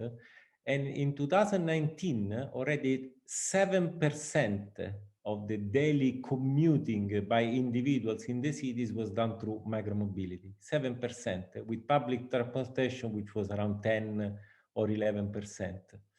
The peak of our usage in any city we are operating is 1%, so meaning 7 times higher. There is no, I mean, a magic formula to get there. What we learn is density of vehicle is really the enabler, because nowadays, with the discussion we had before, no, I mean, cities need to control the number of vehicles, we need to control the efficiency of the operations. This kind of service is not perceived as something like, okay, I step up of my apartment, I can find 20 vehicles, I can pick up one and do 1-2 kilometers. You need to walk, you need to search. This is not helping the creation of the habit.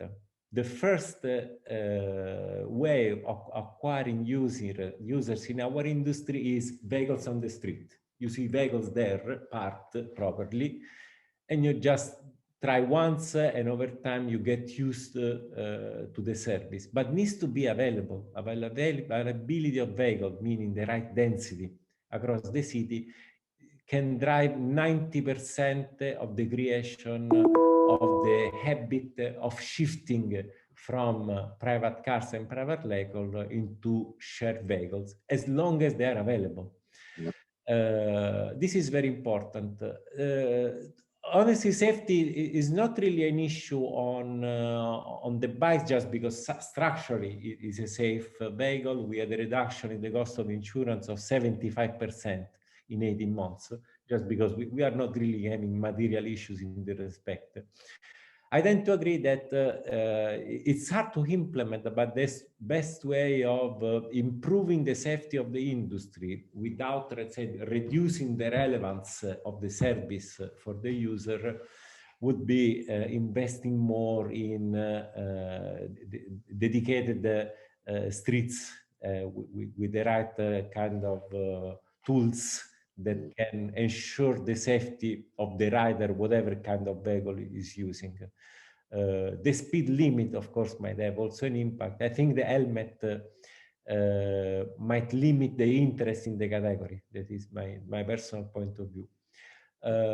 On the point of, let's say, ensuring proper use of public space, the technology is now available for all the players in the industry. Now we can even force every single user to park in a specific place and only that one.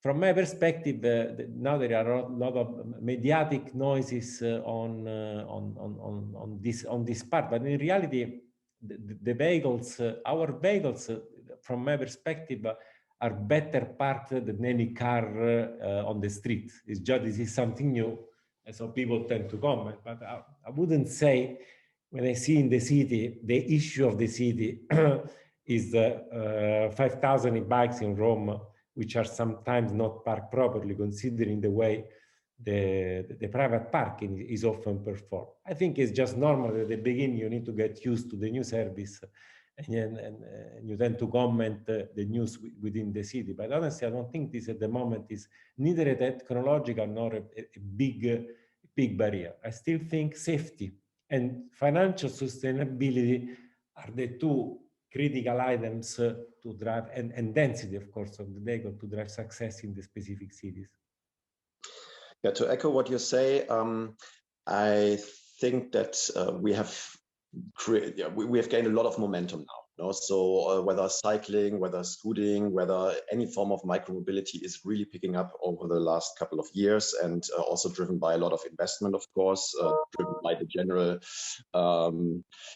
momentum that we have, or the general awareness that we finally have to work to fight the climate change and to become more resilient. So it's becoming a really mega trend. But breaking it down, how can we ensure this is continuing to grow? I think it's a joint effort between us operators, between city administrations, between all stakeholders involved.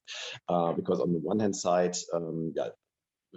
Jinél, your research has revealed this. Our research internally from last year about our non-users and about the users and non-users also revealed this, that the safety, or at least the perceived safety barrier, lack of safety is really a barrier to use the system. And I think on the one hand side, we need to make sure that we are getting the availability level right. I totally agree with you, Alessandro. So our insights from Paris, for example, show that if you need to walk longer than 2 minutes maximum to the nearest vehicle, that's around about 100-150 meters, then you will probably opt for a different way of transport. No? And this should be the guiding principle for any planning, parking network planning purpose. And so maximum 150 meters distance to the nearest vehicle. That's our internal service pledges, where we want to ensure that wherever you open the app, 150 meters maximum is the nearest active vehicle available. But we need to do it in a way that they're not available somewhere on the footpath where, mom with the children chariot is not able to push it, or where the wheelchair user is not able to go around. But we need to take it from the car space. So depending on the city geography, but the majority of the allocated space is still allocated for cars, whether riding on the car or whether parking the car. And here we need to start taking away and giving it to other forms of transport, and that's really essential. It's a very good point on the distance. If you compare Milan to Barcelona or Paris, it's the same technology. In Milan, for the docking system, the distance is in the range, the average distance is in the range of 300 and 350 meters. And this usage is like less than one ride per day per bike, even if we are talking Milan.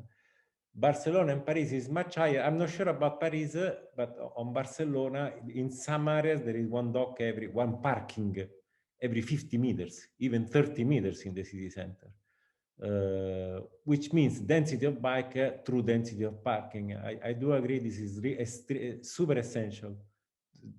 2 minutes makes sense with the learning we have internally. And I jump in.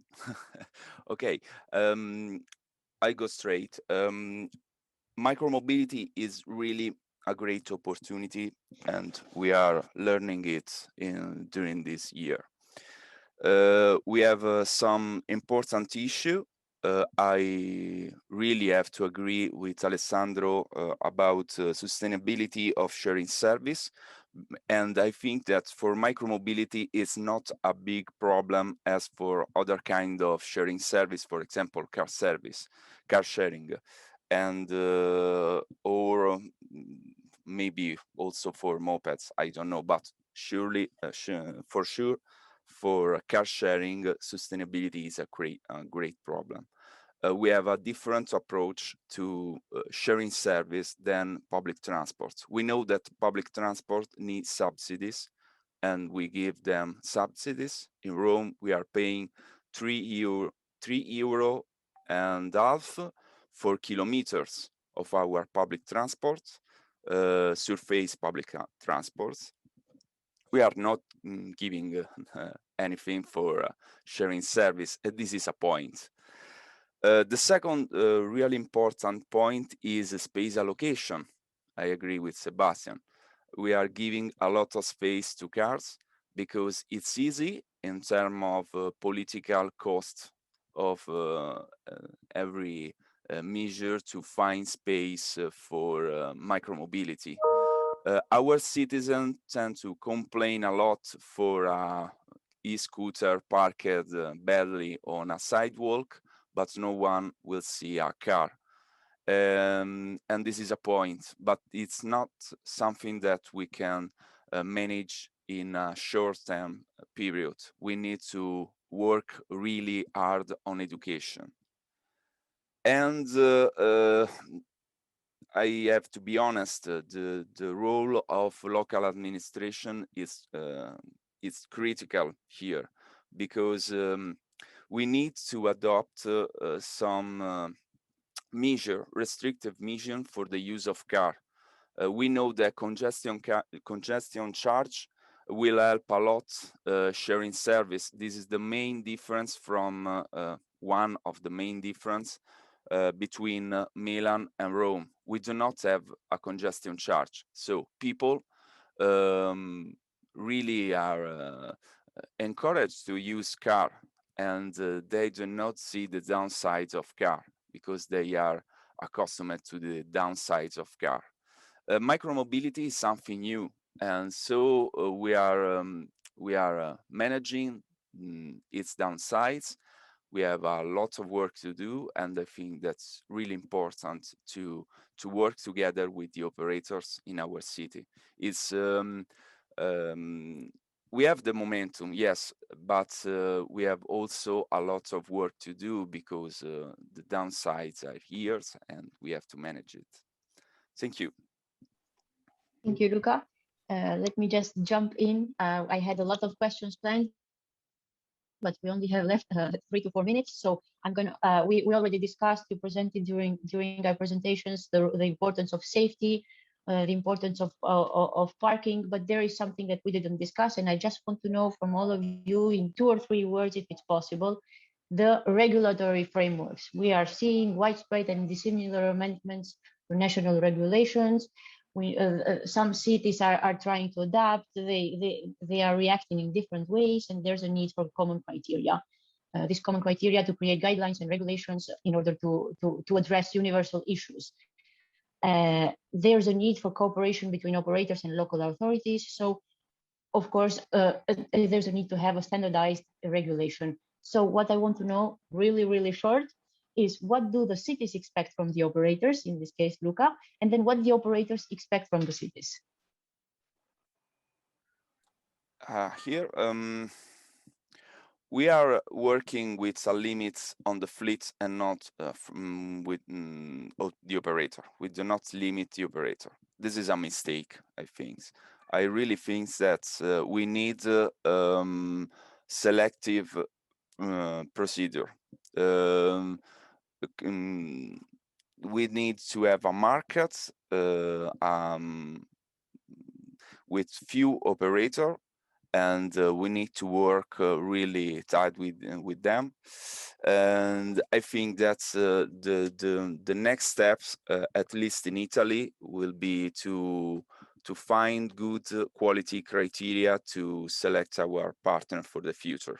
But we need a tool to find the right partners, and so data is the real key to build a proper selective procedure for the future, because any rules is not something it's useless if you do not have the right tools to monitor the compliance with your rules and to understand if a partner is a good partner, also a partner to discard. And if I can jump in here, I completely agree with Luca on the necessity of qualitative criteria. What we've also seen time and time again is that when cities limit the fleet sizes and not the number of operators, it almost increases the chaos. And it becomes a very challenging experience for the citizens who want to use the service as well, because when you've got very limited number of vehicles per operator, it means the density and the availability is substantially reduced. And as we've discussed, that's really important to increase the adoption. But it also means then you need to have 10 different apps on your phone, for example, and that creates a very bad user experience, creates a lot of friction for people. And then they opt instead, for example, to take a taxi because it's an easier way of getting there because there's only 1 or 2 apps for getting a taxi rather than taking shared micromobility. In terms of what, from an operator perspective, judging operators on qualitative criteria that are data-driven, I think is a brilliant approach. When you can ensure consistency in the quality of your service across the key areas that are important to the public, such as safety, such as parking, such as orderliness, such as consistency of the service, such as the stringency of operations and so on. All of those elements help a city to really gauge the quality of the service. But more importantly, what I think is necessary for cities is to also test operators on what they're committing to in tenders, because we often see that there's a high risk that there's a bloating of the truth almost. If, for example, an operator commits to a certain parking accuracy level, but then they win the tender and they cannot actually deliver on that level. So if cities complement both tenders with testing of the vehicle, for example, or testing of some of the technology that is committed to in tenders, it also ensures the quality of that service once the tender is launched. And this has worked very well in places like London, for example. And finally, from an operator perspective, especially when cities do tenders to limit the number of operators, which is a much more favorable model than just limiting the number of vehicles through license schemes, for example, making sure that there's the same standards that the operators have to commit to, because it also creates a lot of challenges for the operators and an unfair competitive environment when certain operators have to commit to let's say more costly parking initiatives, whereas other operators do not. So if it's standardized the way that the operators have to commit to certain parking standards or certain safety standards, it makes the service a lot more adoptable by the public, and it also makes it for a much more fair competitive environment for the operators. It helps make the unit economics more sustainable over time. Thank you, Jinél. I'm sorry, I have to interrupt here because I was just told that we are running very late, so we'll have to close the debate here to give space to the next session. It was very interesting and a very fruitful event. I'm really sorry that we have to close because there's a lot to be said yet. I'm sure that the panelists are all available for the questions. We also have a lot of questions, but we can't answer them right now because we have to move on with the following session. So thank you everyone for participating. It was interesting to see the point of view of different experts, from electric scooter sharing to bike sharing operators to cities. Very interesting, and thank you everyone. And I will give the floor now to Victor.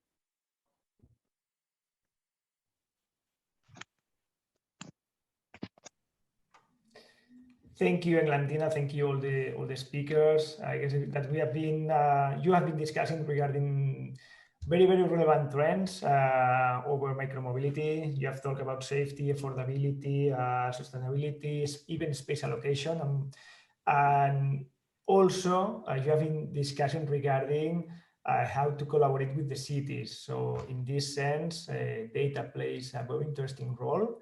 And in the second part of this event, we will discuss regarding the role of the data and the data management for micromobility. So I give the floor to Josep Laborda, He's CEO and managing partner at Factual. Okay, hello everyone. Can you hear me well? Yes. Yes. You can go Okay. ahead. So thank you, Victor, for the introduction. I'm also impressed about the quality and the insights shared by the panelists in the first half of the event today. So now I'm very pleased to kickstart and fuel now a very timely next panel on micromobility and data management. So data certainly is a hot topic in mobility. We all know that, with lots of challenges and opportunities as well arising for both companies in the micromobility space as well as for cities that strive to understand how they can best accommodate these new services flourishing in our cities. So this means shared bikes and e-scooters in our case, micromobility, while making the most of the data all of these services are producing in order to develop and implement more resilient and better informed mobility policies. So the micromobility landscape, as you very well know, is extremely crowded and I would say also very fragmented, with so many companies, some of which are very well backed by VCs, by investors. There's a lot of money flowing into this sector. And all these companies are striving to provide a differential service and so gain a competitive advantage in this market, as we have heard this morning from some of important players in this micromobility market. Today, I will focus basically on new shared micromobility services. So that means, again, bikes, conventional or electric and e-scooters that are flooding our cities and that users can book and ride on the go very easily, very conveniently through an app.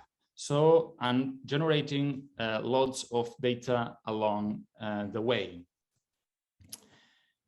So, as all of these services continue to evolve and change the urban mobility landscape of our cities, it is critical and I would say also strategic to leverage micromobility data to evaluate and understand how these new mobility services are reshaping our communities. Indeed, shared micromobility vehicles are producing a wealth of data and information that cities need to fully understand the impact of these services on everything from equity to road safety to the environment. So in other words, sustainable mobility, so that ultimately the cities are equipped with more and better tools and actionable insights to implement more informed mobility planning and management, which is particularly relevant in a mobility as a service context. Because cities did not act quickly enough, from my perspective, to set data sharing standards. When ride-hailing companies arrived a decade ago, it was too early for most of the cities that were impacted by these new mobility services, the Uber and the likes I'm referring to. And because new micromobility services still are in their infancy, let's admit it, cities now have the opportunity to avoid repeating the same mistakes again and require the data that they need that will better inform their decision-making as regards mobility planning and management. So, to do so, cities will need to set clear data sharing requirements for mobility operators that identify what information they're seeking, how it will be collected, processed, shared, stored, and the quality, accuracy, the format, and the frequency of the requested data, as well as determine clear privacy guidelines for its collection, storage, and usage. So it all comes down, in a way, to something that has not yet been addressed much, and I think it's an interesting part of the discussion. It all comes down, as I said, to how mobility operators and public authorities need to cooperate and trust each other. And bless you. And I'm going to refer to this concept of trust later, where trust is basically linked to transparency on the purpose, on the use and the data minimization principles of all data being shared between micromobility operators and public authorities. And we basically observe 3 differentiated schemes, all of which come with their pros and cons, of course.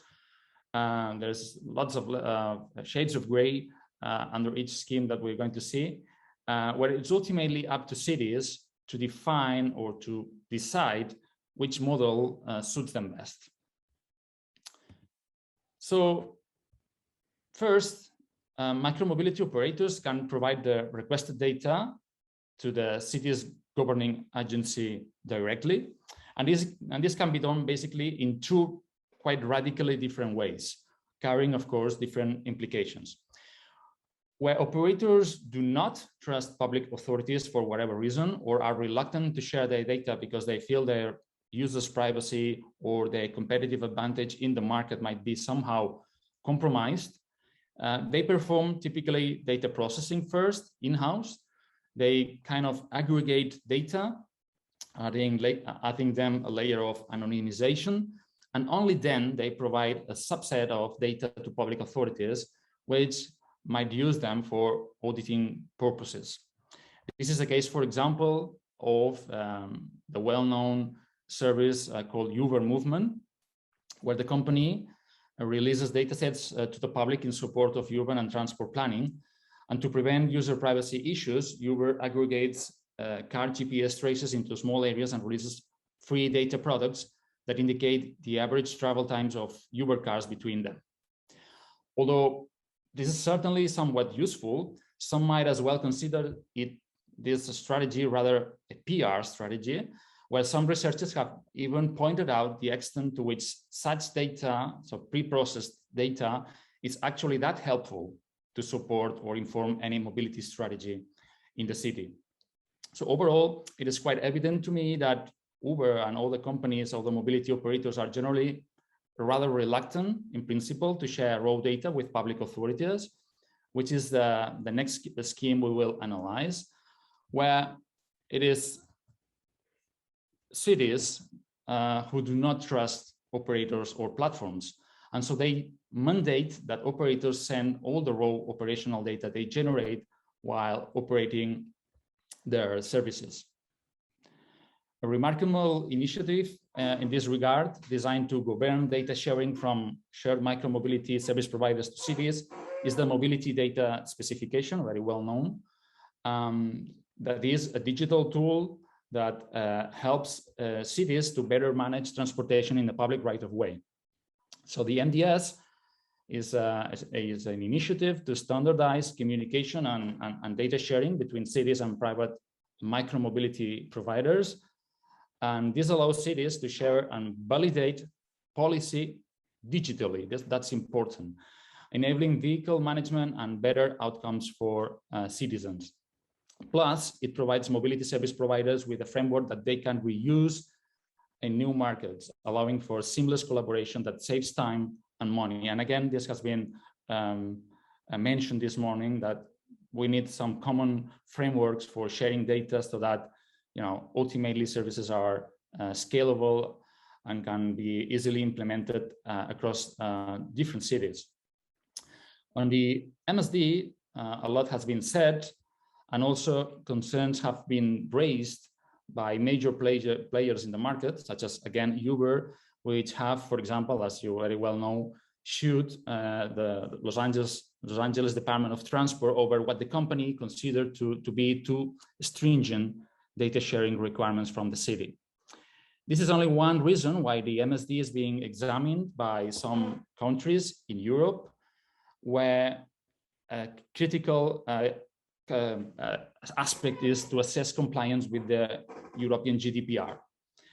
And here we have seen a recent initiative which is gaining momentum, led by the TOMP working group. TOMP goes for Transport Operator Mass Provider working group, which is a collaborative initiative to create a standardized language for the technical communication between transport operators and mass providers within the mass ecosystem by means of an API. And this working group have created not only an API, but what they call a city data standard mobility, which is, in a way, an alternative to the American NDS.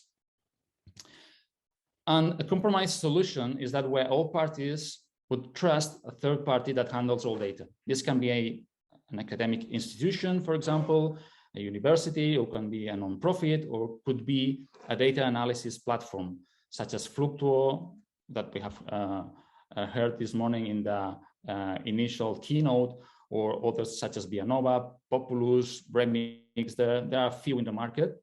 Or if I may, let me also mention that we at Factual are working on a project funded by EIT One Mobility called Multi-Depart, where we are developing a dashboard for managing data coming from, not from micromobility, but coming from demand responsive transit services being deployed in a city.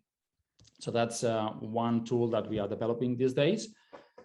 So of the three typical approaches to mobility data sharing, the decision which one to pursue ultimately basically comes down to how much risk and how much active intervention in terms of data processing and analysis cities are willing or are prepared to take. Now, here I want to refer to the second of the three Factual projects that I will introduce myself here today during my keynote, which this project we at Factual are coordinating. It is funded by the USPA, the European Union Agency for the Space Program, under an Horizon 2020 grant.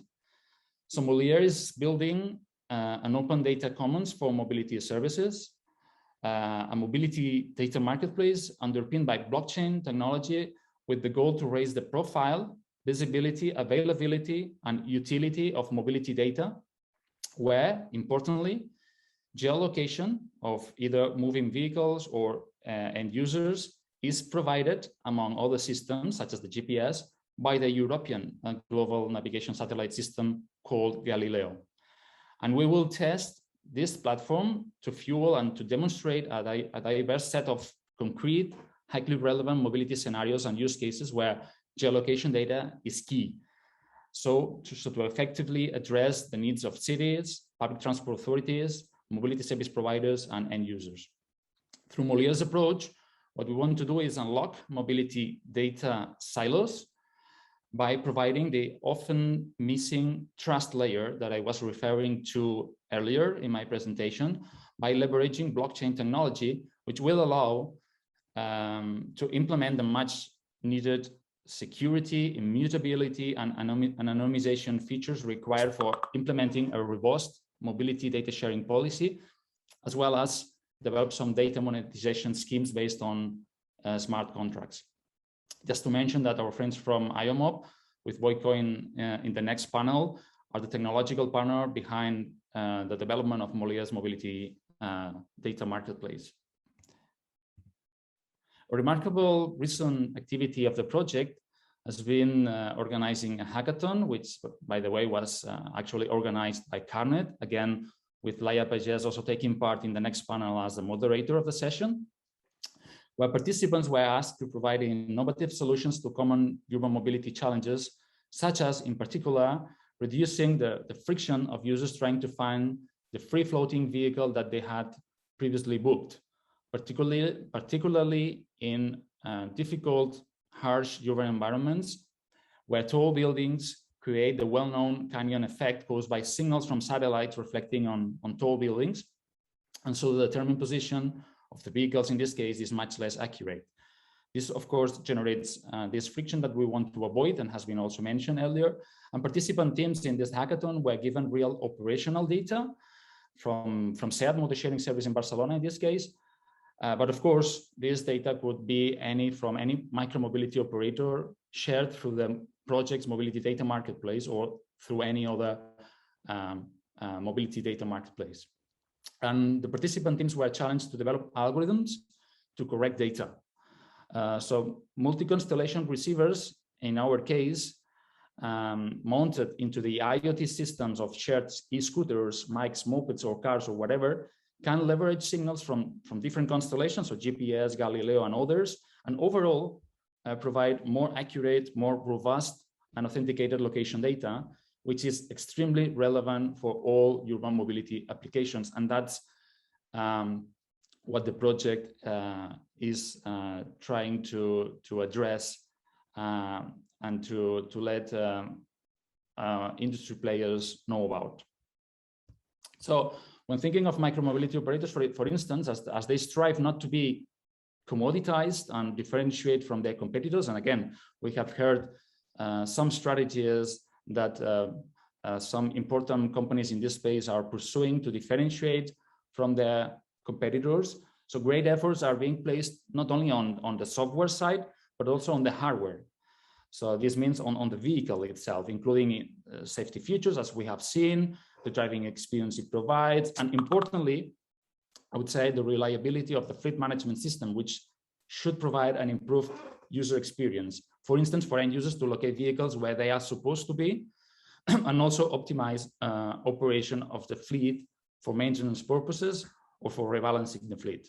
So this is where using multi-constellation receivers, including Galileo, is today a cost-effective solution that pays off and that we from the Molia project are promoting.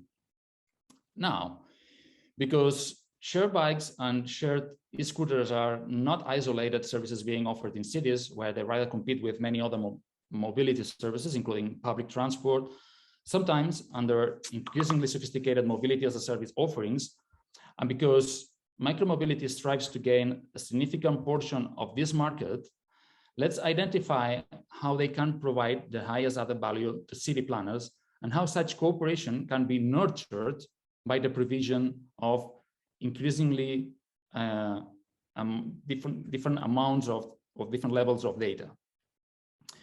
So indeed, data is, as you all know, of utmost importance to sustain effective mass that maximizes public benefit, that increases public transport ridership, while establishing a level playing field for privately held mobility services to thrive.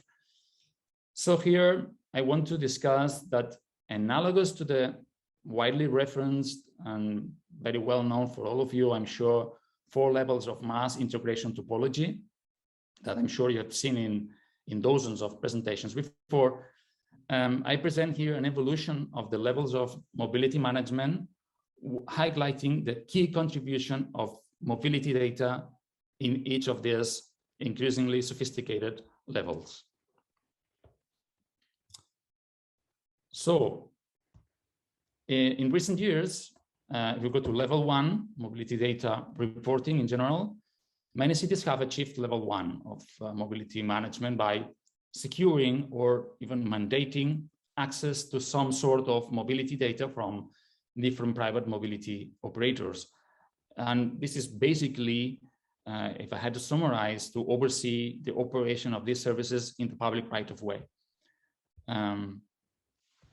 But of course, we want to do more sophisticated things with data.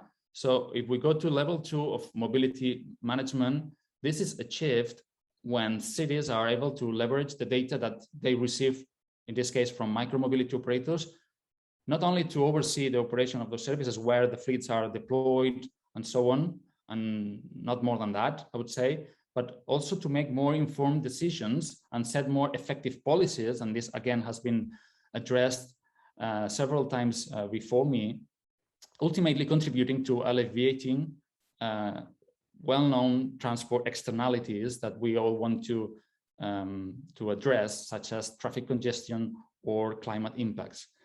Some examples of data-driven policies that might be implemented by cities to manage micromobility fleets include parking, as it has already been mentioned, defining geofencing areas where parking might be restricted or allowed, or where some speed limits might be applied, some trips where the definition of routes or lanes where micromobility or other types of vehicles have priority over other road users needs to be well defined, whether or not those vehicles are actually using the lanes where they are supposed to operate.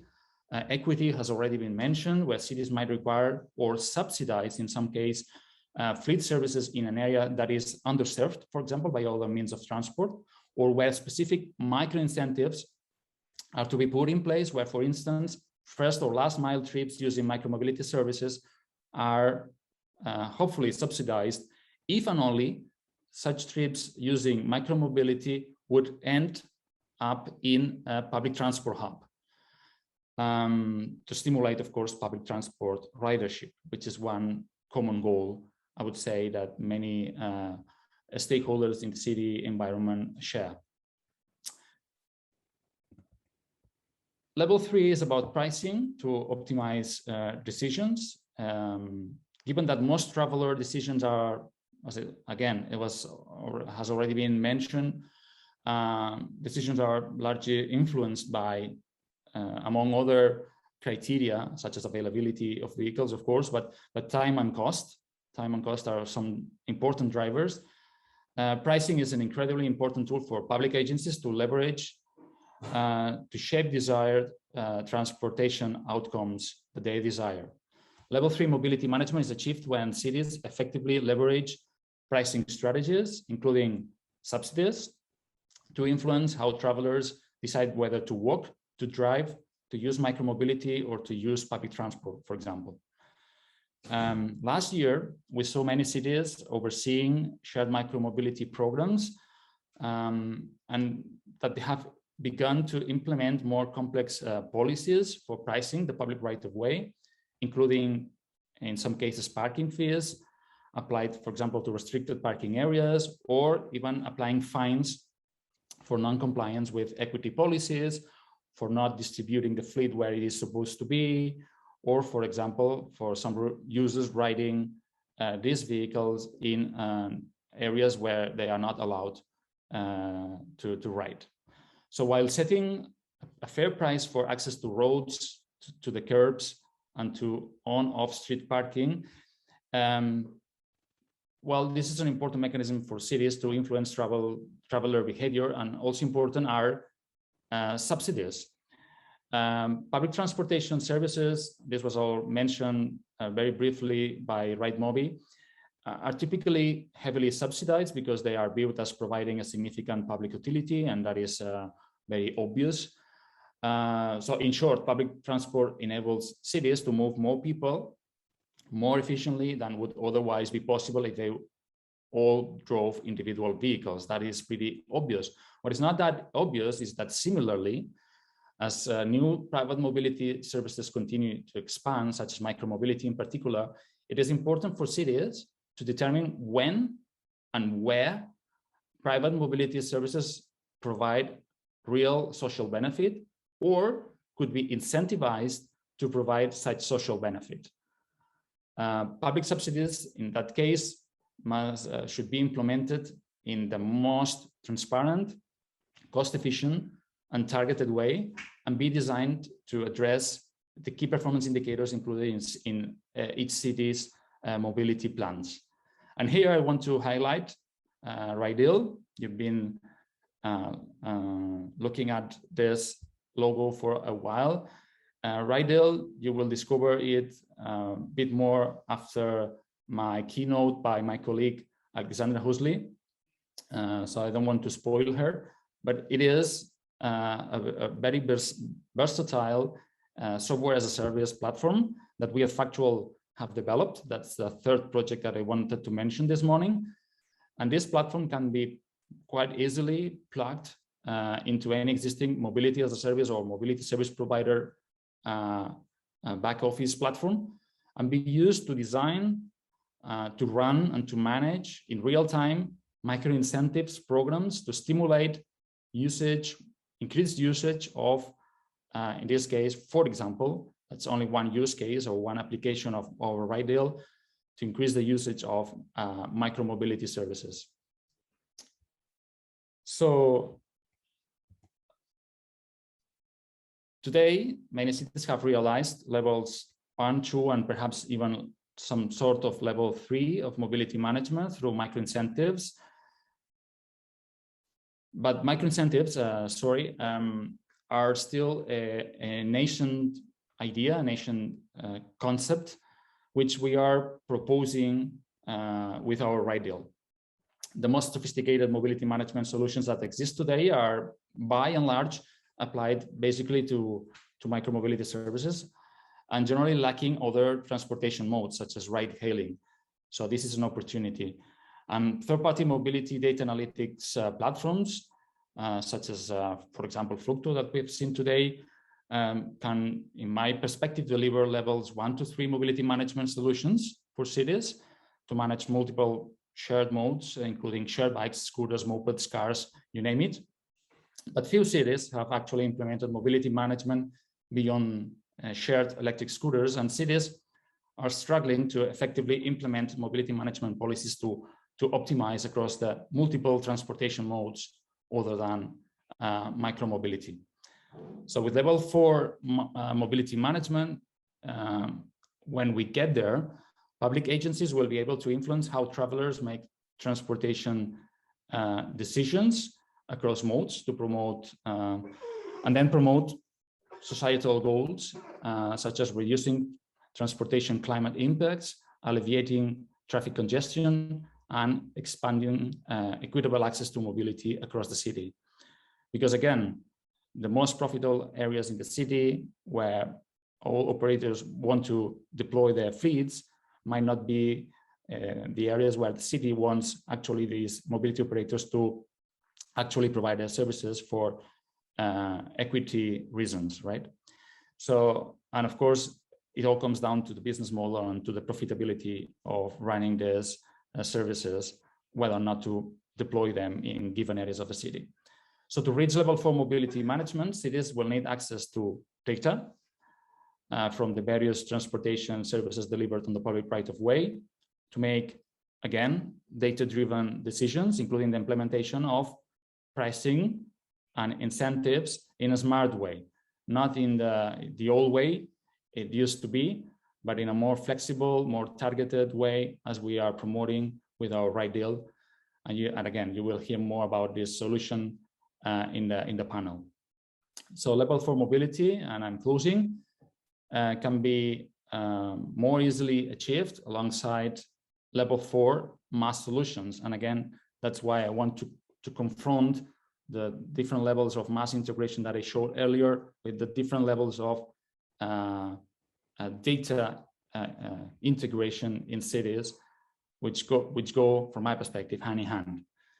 So the mechanism through which real-time information about transportation options and specifically new pricing and subsidies could be more easily delivered to a large population of travelers through one or, more likely, multiple mass consumer-facing applications.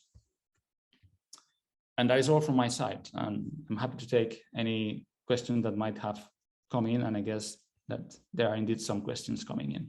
Thank you.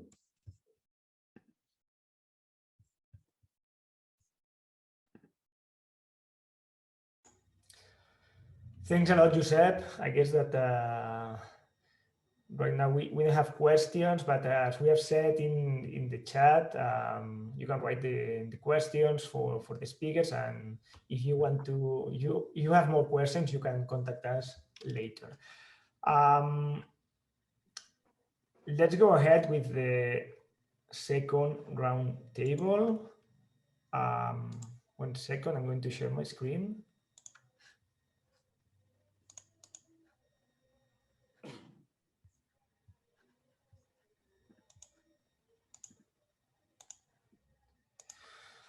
Okay, the second round table will be more focused on this data management, and for sure some of the insights that we have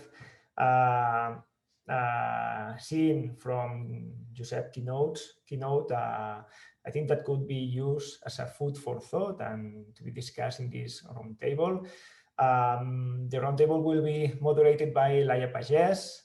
She is Executive and Research Manager at Carnet, CARNET is a knowledge hub for automotive science and technology, focused just on urban mobility and based in Barcelona. So Laia, the floor is yours.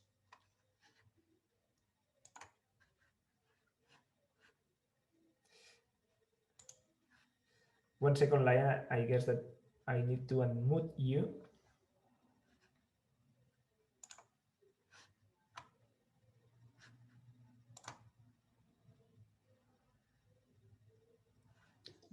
Okay. Hello, good morning. Yes, thank you, Victor, for muting myself, and thank you for giving CARNET the opportunity to be part of this very interesting micromobility week, I must say.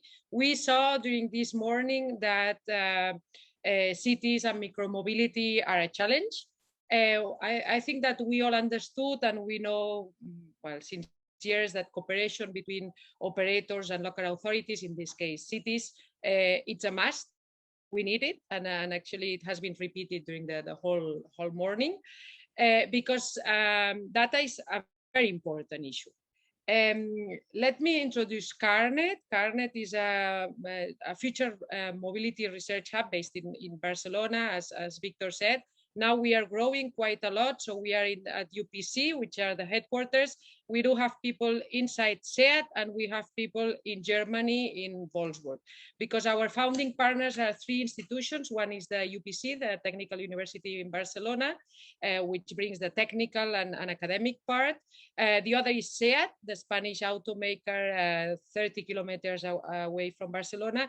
And the other is Volkswagen Research, at that time, Volkswagen Group Innovation, now with headquarters in Wolfsburg. We are one of the hubs of Volkswagen Group Innovation in the world, and we do quite a lot of scouting and other activities based in projects, etc., for them and for our 12 industrial partners that we have in the field of automotive, slot mobility. They are more mobility. They're becoming more mobility than automotive in the last years, and this is why they are a part of us.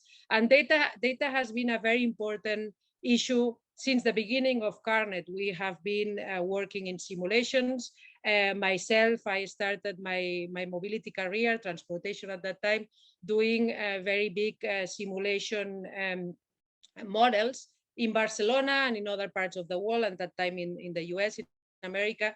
And I want to start giving a little bit of a historical point to this round table, because when I started and we were doing simulation of flexible transit systems, at the time DRT was not a name. All the information that we had, all the data that we have, all the OD matrices that we could do were 100% coming from administration. So from loop detectors, from some sensors, even from quizzes that we had to do somehow. And from this data, we had to build our models, we had to plan, and we had to do our research. Today, this paradigm is completely something else. And operators, micromobility has grown a lot, flexibility in transport as well. But actually today, the OD matrices that we are doing, and we do have one of the biggest models of the whole Barcelona area metropolitana, and it's a multimodal model, which is quite unique. The input of data today is not from public administration, it's just a part of it. And you guys, or micromobility operators, are one very important part of this feed of data. And this is a very different paradigm to work with, because there are issues of standardization. And actually, Josep Laborda just told us about the wealth of data. Of course, this is a wealth of data, but if we cannot integrate this data, if we don't have a standard to be able to use this data, we cannot take advantage of the information that we could have, and we at the end cannot take decisions, and we cannot plan, and we cannot operate more optimal which is actually the use of this data. So just to make the point that data, it's very important that we are living in a different paradigm that we were living some time ago, and that micromobility has a very, very, very important role. And as we saw this morning, it's going to grow in the cities. There are still a lot of challenges to tackle. We talked about regulations, we talked about road safety, we talked about other issues, even urbanism in cities. But data, it's the main. Well, from my point of view, and I'm completely biased because I've liked data and programming for many years, it's a very important issue, the big issue, let's say. And having said that, I'm going to introduce and give the floor to Alexandra Hösli, senior consultant at Factual, who is going to introduce us the micro subsidies and right deal, which is a very interesting use case for the use of this data in a very optimal way, giving a service that was not present some time ago. Alexandra, please go ahead. I have to say that I'm going to be very strict. I'm going to give you 5 minutes for each because unfortunately we do not have time, and we will try to finish on time or a little bit late, but not as delayed as we are. We need to catch up. Go ahead, Alexandra. Thank you. Thank you, Laia. Good, challenge accepted. 5 minutes it is. Let me share the screen.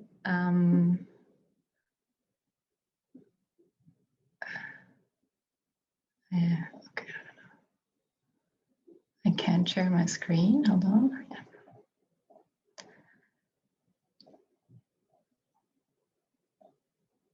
Yeah. There we go. So yeah, short introduction. I'm Alexandra Hösli. I'm senior consultant at Factual, and I'm also the product owner of RideDeal.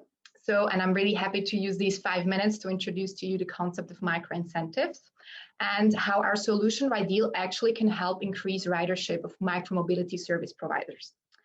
So if we look at the past couple of months, there is a rising trend in using incentives or behavioral economics to promote the necessary modal shift away from the usage of private vehicles to more sustainable and efficient modes of transport. And if you look closer in Europe over the past decade, various European cities are actively investing and promoting and taking action in creating this modal shift. Some of them more successful, some of them even making the modal shift worse over the last year, which is something we don't want to see. So let's look at the successful examples. And the leading example here is the city of Antwerp, which you see on the very left side of the graph. So the city of Antwerp, they were actually able to continuously reduce their modal share of private vehicles over the past 10 years. So, and one reason for the success is the active implementation of incentive programs to promote the use of sustainable modes of transport in their city.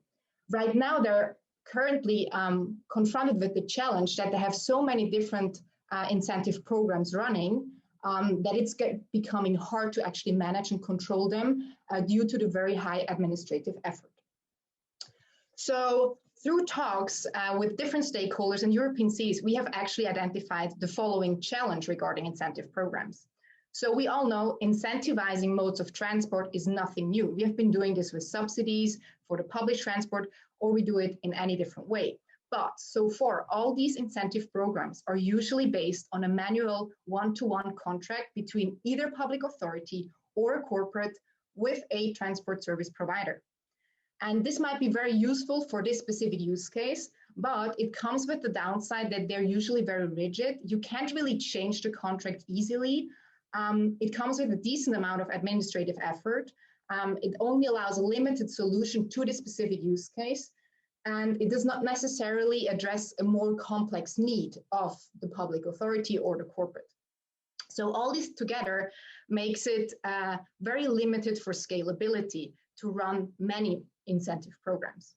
So how can we make incentive programs more scalable in order to create more positive impact on our mobility ecosystem? And this is exactly where we placed our solution RideDeal at. So RideDeal is actually a backend platform which we have developed, which enables public and private organizations to manage, monitor, and control all their micro-incentive programs on a per-trip basis in parallel. So on the left-hand side, as you can see, we have either public authorities or corporates who can either individually or jointly set up mobility incentive programs. On the other side, they will get then easy access to any transport service provider or mobility as a service provider platform operating in a preferred area without having to enter manual contracts for each of the specific parties. So how does exactly RideDeal work in specifics? So incentivizers or subsidizers on the left-hand side, public or private, have access to the RideDeal backend platform, where they are able to set up and modify real-time all their incentive programs by first defining the budget, the rules and the criteria, including geographic information, time, and other metadata criteria, such as, for example, the age or the membership of their target group. This allows them then to granularly apply micro-incentives to any person, any circumstance, and mode of transport in the specific geographical area of their interest in order to achieve social, environmental, or financial goals. So on the other side of RideDeal, RideDeal has an API which is easily integrated to any mobility as a service or transport service provider platform, who will then provide these micro-incentives or micro-subsidies directly to the specified target group. So RideDeal does not directly interact with the end user, allowing the target groups to receive incentives through their preferred transport service provider app they are already using. And another core functionality is actually the data analytics part, that RideDeal creates real-time reports and data analytics for the public authorities and the employers or corporates in order to create transparency, to make it more manageable, and they learn about their programs, what works, what doesn't work, what is impactful, and through that they can continuously improve their programs. So how can micromobility actually benefit from these incentive programs run by RideDeal? And we should look at two specific examples in order to make it more graspable. So first of all, transit and time desert. So micro-incentives allow actually micromobility service providers to roll out their products and service in areas which are usually underserved by either public transport or general mobility services due to a lack of demand and financial viability. So thanks to this, micromobility services could fill the gaps to actually bring people to public transport service, public transport hubs without having to carry the whole financial burden, as it can be micro-subsidized or co-funded by either municipalities or corporates in this given area who has an interest in it. Another example is, for example, the flatten the demand curve of public transport example. So through micro-incentives, the use of e-bikes, e-scooters, or kick scooters can be promoted and made more attractive, especially during peak hours, in order to relieve and balance out the pressure and demand on public transport facilities. So thanks to RideDeal, all different transport service provider can profit equally from such programs if a municipality, for example, is launching this without having to enter negotiations directly with each city or each public transport agency. So in summary, through the facilitation of micro-incentive programs, I mean, I just mentioned two examples, but there are like infinite number of combinations of programs we can actually run.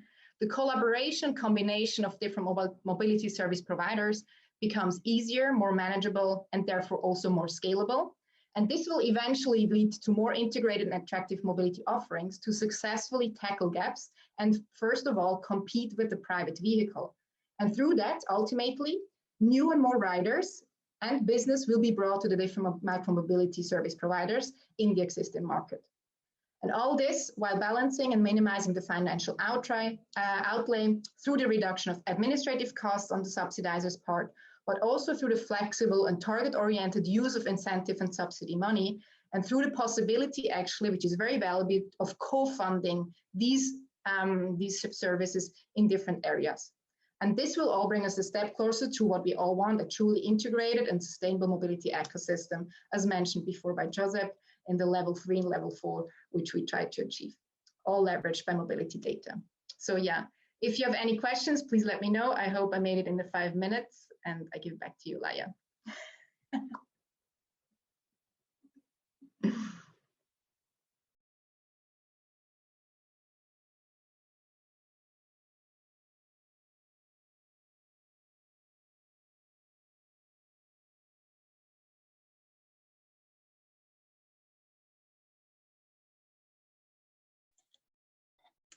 Thank you very much, Alexandra. Sorry for the seconds that I was muted and I could not unmute myself.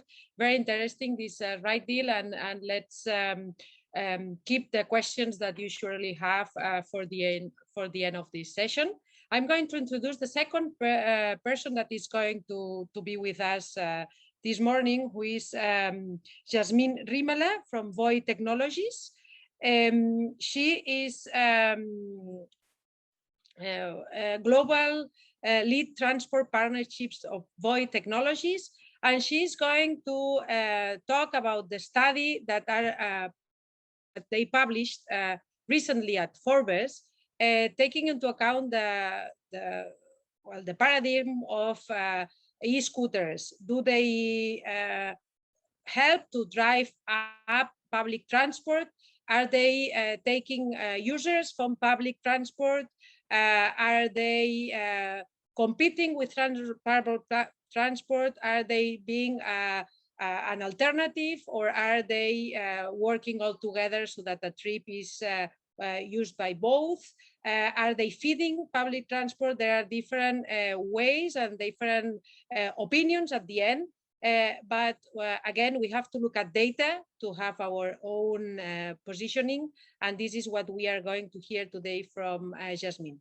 Jasmine, please, the floor is yours. Thank you, Laia, and then also good afternoon from Stockholm. So I'm just trying to share my screen now. For some reason, who can share?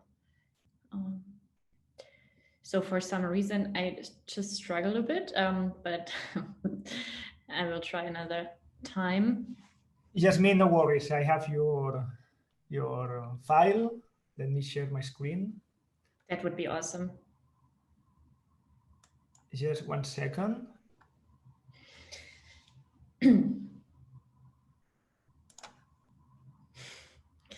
5 minutes, yeah, that's sharp. Let's leverage some German efficiency though. So yeah, so today, as Laia said, I'm responsible at Voi for our transport partnerships globally.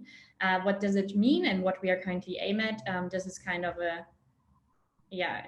a first sentence around the why, is that we want to integrate with the public transport in our cities to complement also the transport service and also provide kind of a really seamless user experience. And we have a lot of experience when it comes also to the integration with public transport services. And this is why I would ask you actually to jump on the next slide. And just before we jump into, and I know we are short on time, I assume like all are aware here in this call who is actually Voi. Voi is like an e-scooter sharing operator, born and raised, so to say, in Sweden, in Stockholm, founded in 2018. In the last 3 years, we have been able to serve more than 50 million safe rides and have operations in more than currently 60 cities, strong focus then on the Dott market, but also on the UK market, and also, our home base here in the Nordics. So next slide, please. Yeah, so this is a short overview with whom and what we are collaborating across the markets. So we have more than 35 partnerships, and when we talk about like partnerships, we are collaborating with the commercial mass integrations or applications as well, in order to provide also the highest multimodality we can reach, also enhance also our service accessibility in all markets, but at the same time then also with local public transport operators, again to complement also their service, be it like in less dense networks, where we can also be like an effective and flexible service to meet also the demand, given that we are also kind of saving really OPEX of public transport.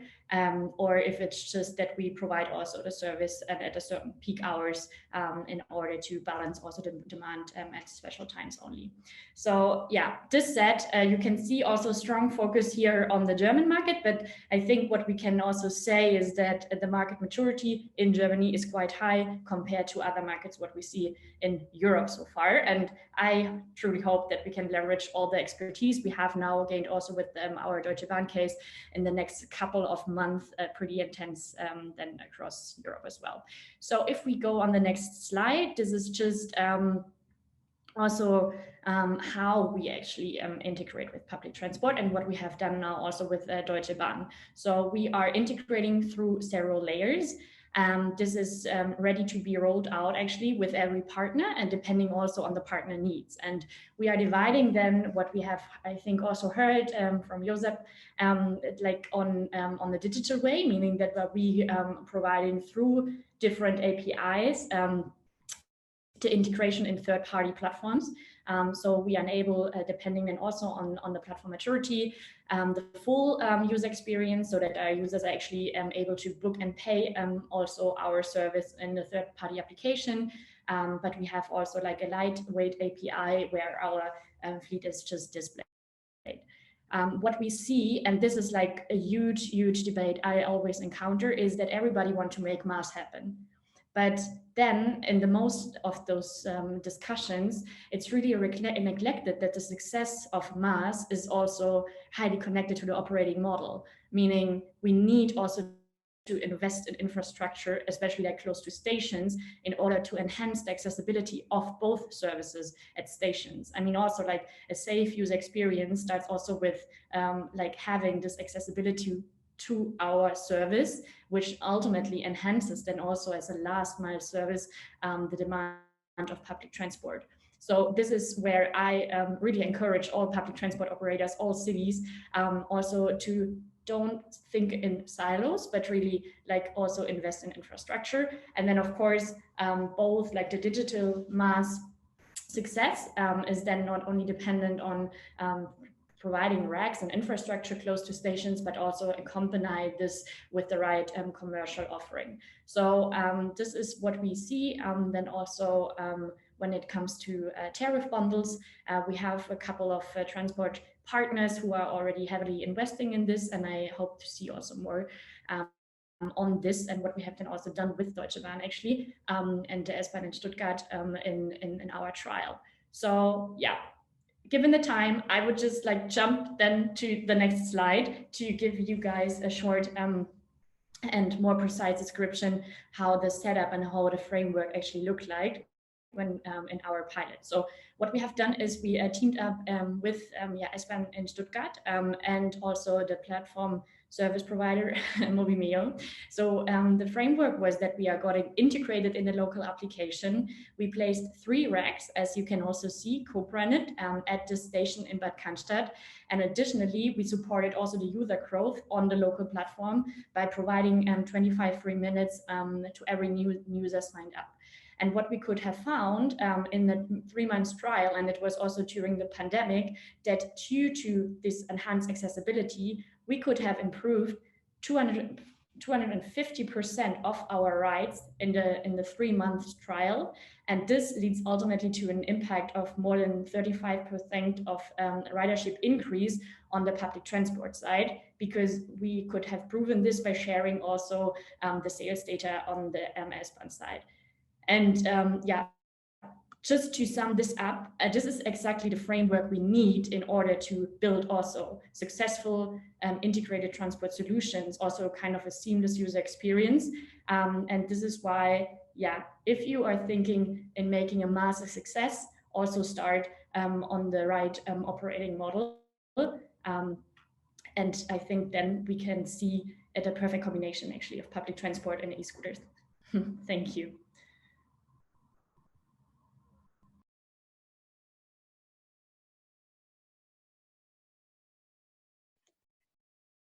Thank you very much, Jasmine Rimele. I'm not sure if it was German or if it was Swedish, because you said you are based in Stockholm, but you did very well these 5 minutes and the presentation was very interesting. Thank you very much.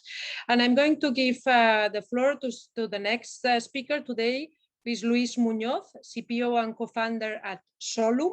Solum offers an innovative solution, and he's going to explain to us their ideas and their plans. And he's going to focus on how cities can benefit from the sharing of this data that we are tackling today in their stations. Thank you very much, and the floor is yours, Luis. As the other speakers, please try that your presentation is 5 minutes long.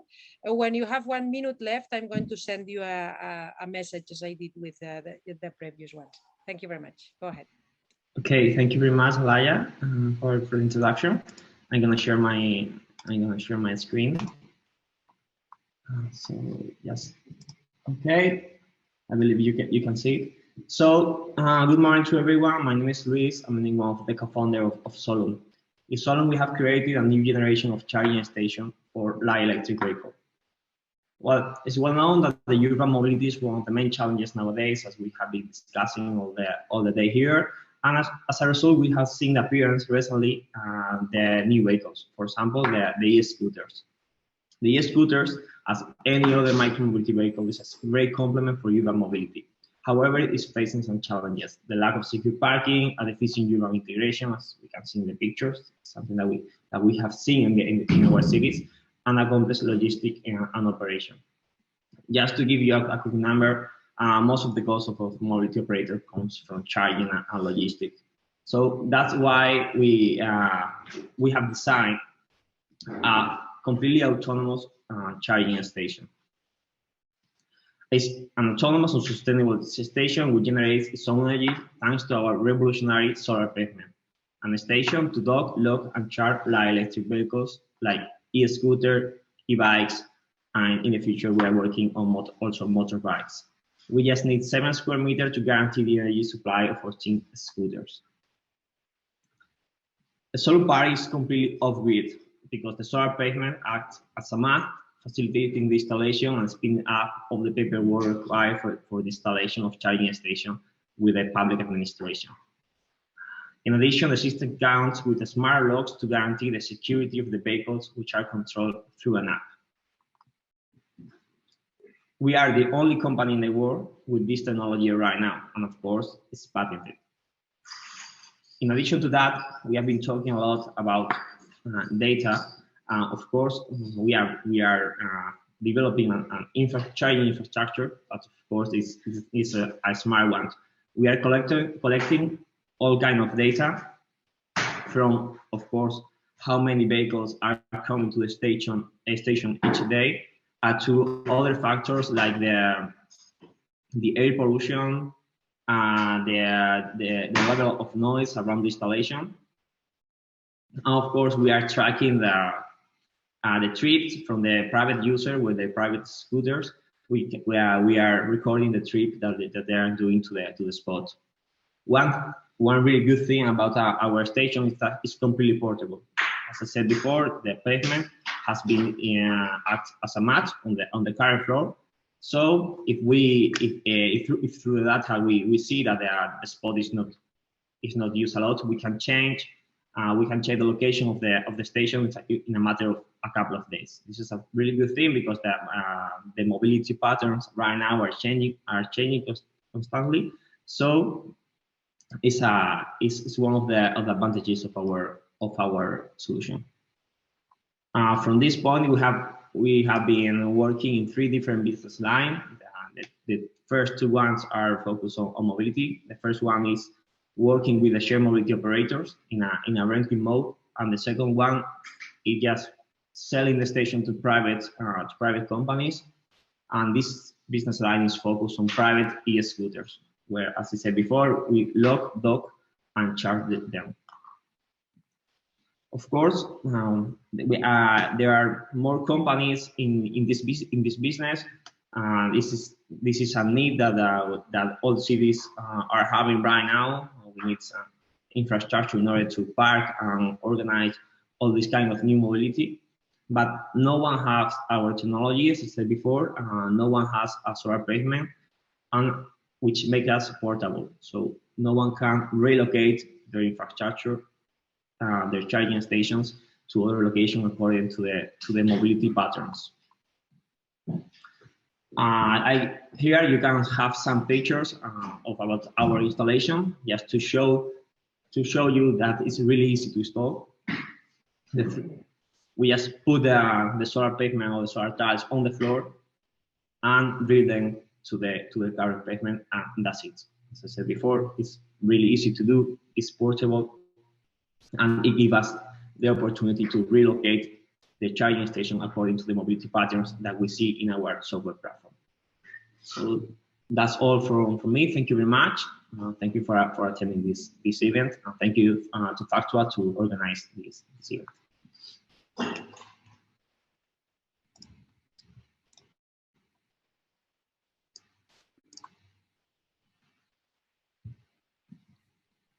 Thank you very much, Luis. You had 19 seconds left, so thank you for being so nice with the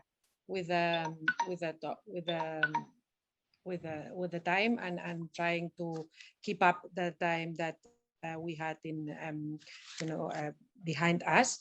And I'm going to introduce the next speaker, who is going to be Sven Maerivoet, I suppose. I'm sorry, I cannot pronounce it properly. It's a senior researcher and co-founder of the Data Enrichment Group, Transport and Mobility at Leuven in Belgium. And he's going to talk about using new data for mobility management. I talked about the the traditional way of getting data. He's going to talk about this new data that I was talking about, not for planning issues, but for management and for operational issues.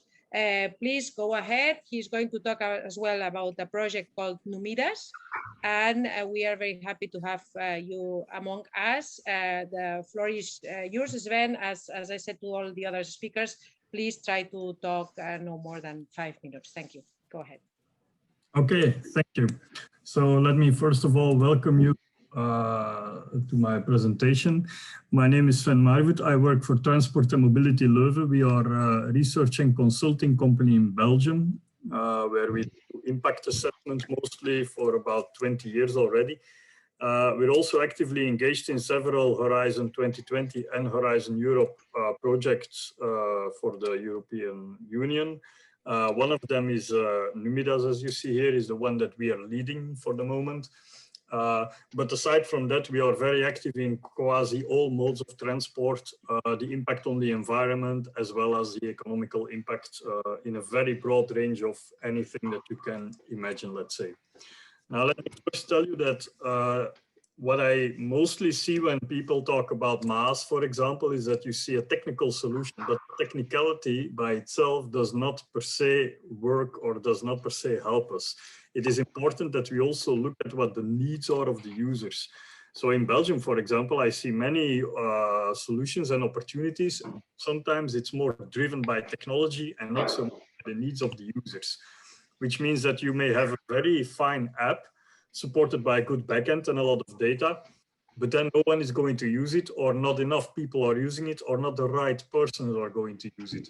So in Belgium, for example, we did a study where we discovered that about 1 in 12 car trips could be replaced by public transport, which means that 11 of them could not be replaced. And so people had to first change the way they thought about their mobility before they were changing their mode. This is an important thing. In addition, it's also important to take a look at some of the issues that we are struggling with, and especially in Europe, they are now trying to figure this out. So they're looking at how to accommodate the elderly so that they can participate in the mobility system. What about people that are challenged? And it goes even further. What if you live in a remote area and there is no access to any public transport or whatever? How are you going to solve this? What if you don't know how to work with all the digital solutions? And finally, what even if you don't understand the language in which it's made? For example, this may seem far-fetched, but when you're a tourist in a country or in a city, you may want to participate in a mobility system and you may want to use the applications that they provide, but then it might not be so straightforward. I've seen countries where this is a problem. Now, all these things are motivated in part by data. And so our Numidas project tries to figure out what are the new mobility trends there are and how the landscape is changing and what we need to do in order to be in front of this change. Can we figure out what is going to exist in the future? What are the new concepts? How are we going to create tools so that we can work with them, and how we can assist policymakers in order to manage their mobility system? So there's a lot of this information available, but that does not mean that it's straightforward to use or that there are some things that are missing. For example, maybe in order to assess certain mobility solutions, you need a specific kind of data and a specific kind of toolkit or front end in order to work with this data as a policymaker. Now, this is where MAAS is also being integrated. So our project currently, it has 9 partners. We're from all over Europe. Factual is actually one of them. But the more important thing is that we are testing everything in 3 pilot cities. So we work in Leuven, Barcelona, and Milan, where we try to use traffic management. We try to use certain solutions. We try to use certain toolkits and data, and we try to find the commonalities between them so that they can be, let's say, scaled up and be used in the rest of Europe, which is actually the prime important goal of any European project. Now, in this respect, I would also like to mention some other thing. We're also looking at business models, and maybe more of an anecdote to tell you. I've heard the story about Antwerp, which was very successful. We've also had an issue where some of these small steps, for example, they remain on the footpath and the pathways where pedestrians are walking. So the municipality orders a fine to the company that has these steps. So a new business model is where someone is collecting all the wrongly parked vehicles and then reselling them actually to the original provider, which is cheaper than just paying the fine. So this is a business model that no one dared to expect would happen, but it occurs. So these kind of things are also coming into play when you talk about, for example, MAAS solutions. If you have any questions, you can send me an email. You can call me, but I'm not in the office at the moment because we're all working at home. So at least drop me a mail or something here in the chat. Thank you. Thank you very much, Sven. Maerivoet. As I said, I cannot pronounce your name properly. You did much better than myself. Maerivoet. the trick is to say it very quickly. Huh? Exactly. Okay. Thank you very much. Your presentation was very interesting, and it is true that it's very important to tackle these issues of data. And now I'm going to give the floor to our last speaker of this round table, Boyd Cohen. Boyd is CEO and co-founder at Iomob, and he is going to talk today about micromobility as a critical part of low carbon multimodal journeys, which is something that a lot of well, the whole society, but a lot of industries, a lot of corporates are working very hard on. Well, just to give an example, Volkswagen Group is working very hard on these low carbon issues. And in a multimodal journey, the challenges to tackle are special. So please, Boyd, go ahead. The floor is yours as the others try to keep to 5 minutes. Thank you. Go ahead. Thanks for the invite. I'm actually not going to use slides, which will make it even easier to be in under 5 minutes. Yeah, I mean, I think I have 5 points to make. The first one, as Laia said, is that micromobility can play a fundamentally positive role in our societal goals towards sustainability, inclusive mobility, and of course, low carbon. We at Iomob, with some of our impact investors, did a bunch of research on understanding the potential amount of emissions that could be avoided if we were able to accelerate the switch to multimodal mobility. And one of the things we discovered is if you get more people to move away from private cars for commuting, for work, or for driving around town and shift them to micromobility and multimodal mobility, you could reduce globally almost 1 billion tons a year of emissions. There's 51 billion tons of emissions our whole society creates every year, and 1 billion could be reduced by embracing micromobility and other forms of sustainable mobility and multimodal journeys. But, you know, this session is about data. And so you start to say, well, how does this relate to data? And, you know, first we have an issue which is my second point. We have a very fragmented market in the micromobility space. And if you want to get people to embrace micromobility as part of a multimodal journey and therefore not use their car, which will then reduce emissions, you need to find a way to address the fragmentation. I think it's great that we have choice in many cities around the world. And even in between Barcelona and Madrid, the diversity of services that are available in Madrid and not in Barcelona and vice versa is extreme. Before COVID, there were 21, 22 providers who had the right to offer shared micromobility kick scooters in Madrid. And right around COVID, Barcelona approved around 21 companies to operate moped sharing, and almost none of those were the same. So all these different apps make it hard for users to discover each service, onboard them, and let alone combine them in multimodal journeys. So we need to make it easier for people to make the smart decision and make micromobility part of their journey. That's where companies like Iomob and other organizations who are working to work with the micromobility operators to integrate them into our platform. For example, Fourie, Jasmine's company, is integrated into Iomob. In fact, the first reason we integrate with them is for our project in Sweden, where they're based. So the operators need to expose their APIs to aggregators so that their data and their vehicles can be discovered, booked, and paid for inside the platforms like the ones Jasmine referred to, whether it's Deutsche Bahn or public transit agencies. Iomob been doing a lot of work with both rail operators and transit agencies, actually around the world, mostly in Europe and North America. So that's super important. I think another part of the data, unpacking this data, is, and it relates to the presentation earlier from Factual about ride deal and micro incentives. You know, we have in many cities, in my opinion, an old school view of how to support micromobility as part of the mobility ecosystem.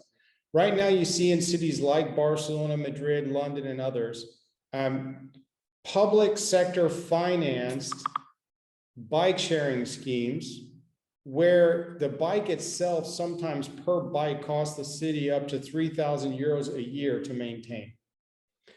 I think we're going to start to see a shift where cities move away from paying for their own micromobility services as like a walled garden with their transit offering and open up the market.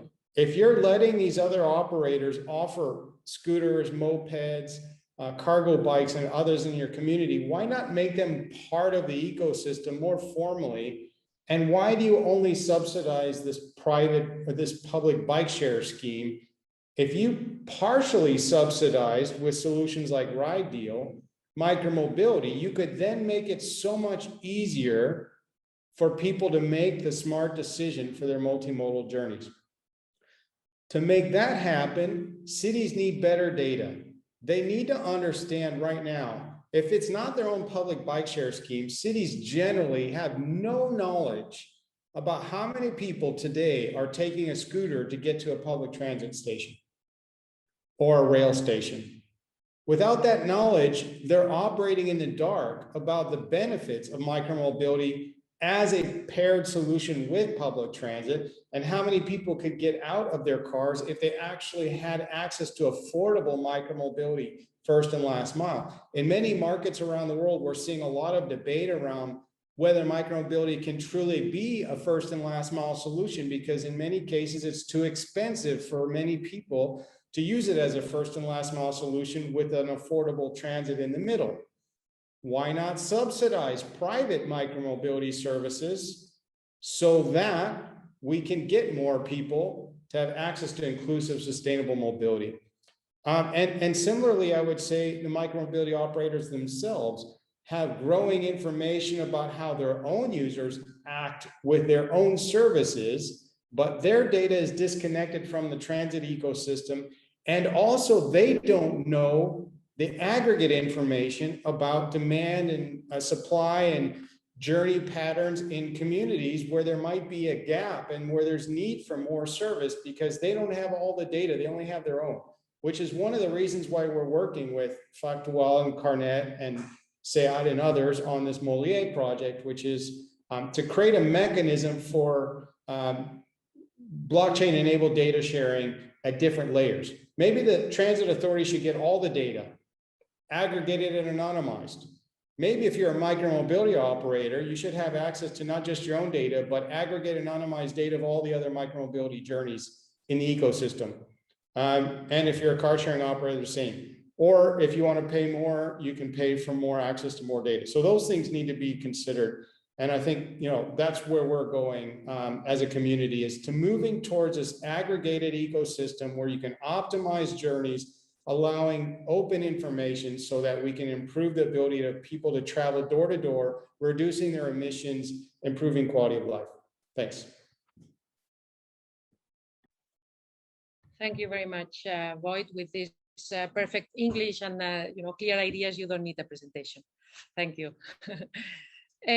So now I'm going to go directly to the questions, and I'm going to try to be very direct, but of course you all that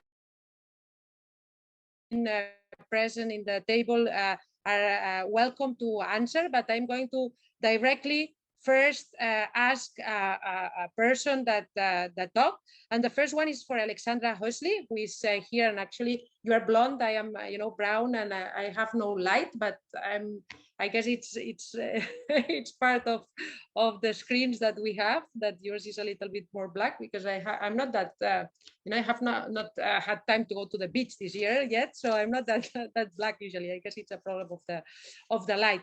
And the question for you was actually I will use what Void started, and because this is a very important point. Partially subsidizing are options like deal. To make that happen, cities need to better have a knowledge of what's going on, and cities need to see also a benefit of these subsidies, because if not, it's very complicated that cities would enter in this game. Of course, what do you think that are the benefits of RideDeal, apart from the ones that you mentioned this morning? I could think about issues dealing with data and road safety, issues of carbonization, as Boyd said, issues of better managing and better planning these transport systems through subsidies and through the data that these subsidies and then the access to these services from the part of the city could happen. Could you a little bit elaborate on this point and the benefits of something like RideDeal could have for cities? Thank you. Yeah, of course.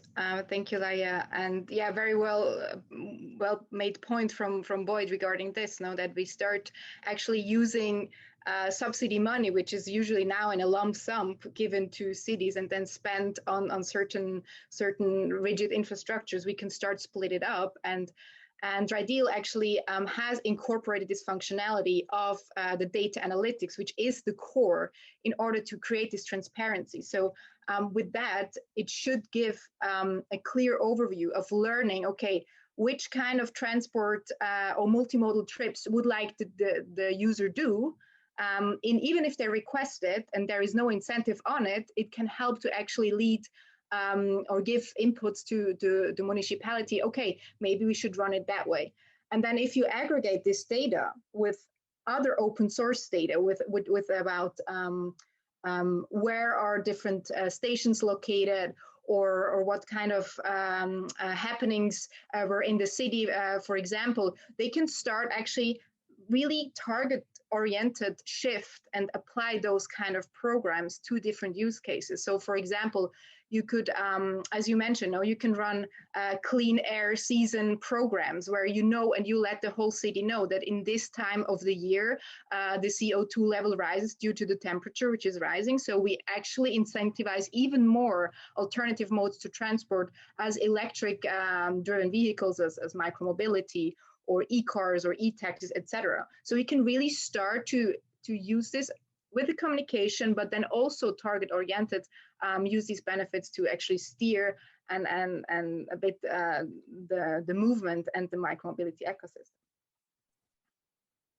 Thank you very much. A very direct and going to the point answer. Thank you, Alexandra. And the second question is going to be for Jasmine, who is the one who talked after Alexandra. And you showed actually a graph with different cities pointing out at Anvers and how they managed to go down in terms of car riderships.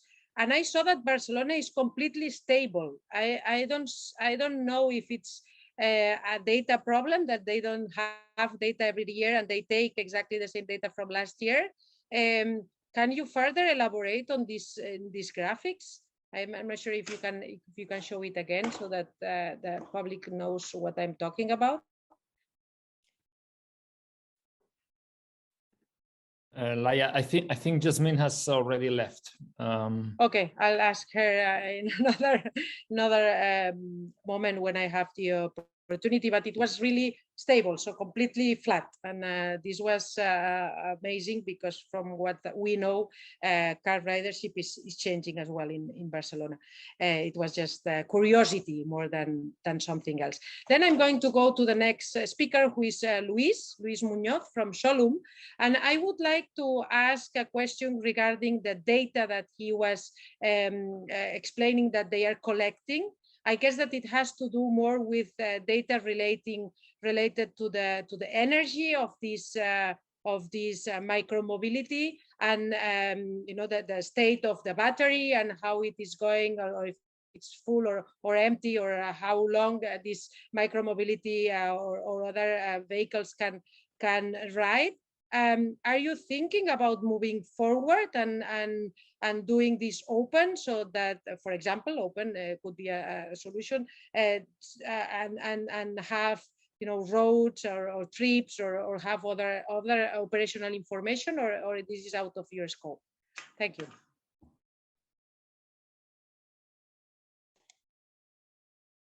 This was a question for Luis Muñoz from Solum.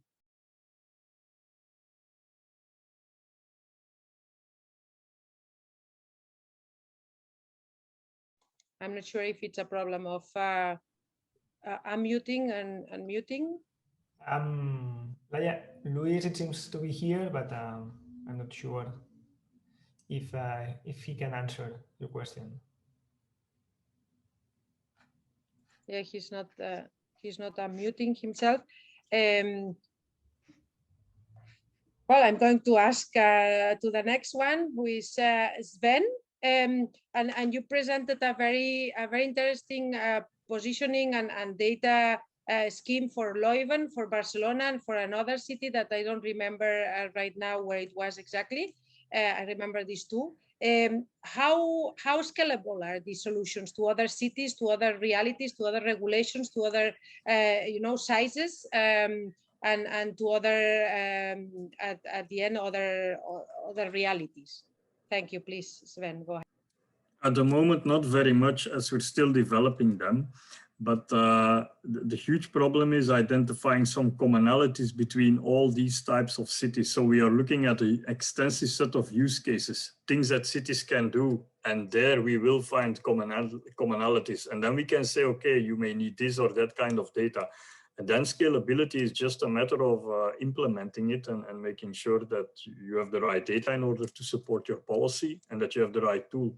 And I believe there we can really make a big stride. Again, once we have identified what is common among all these kinds of cities or these kind of policymakers.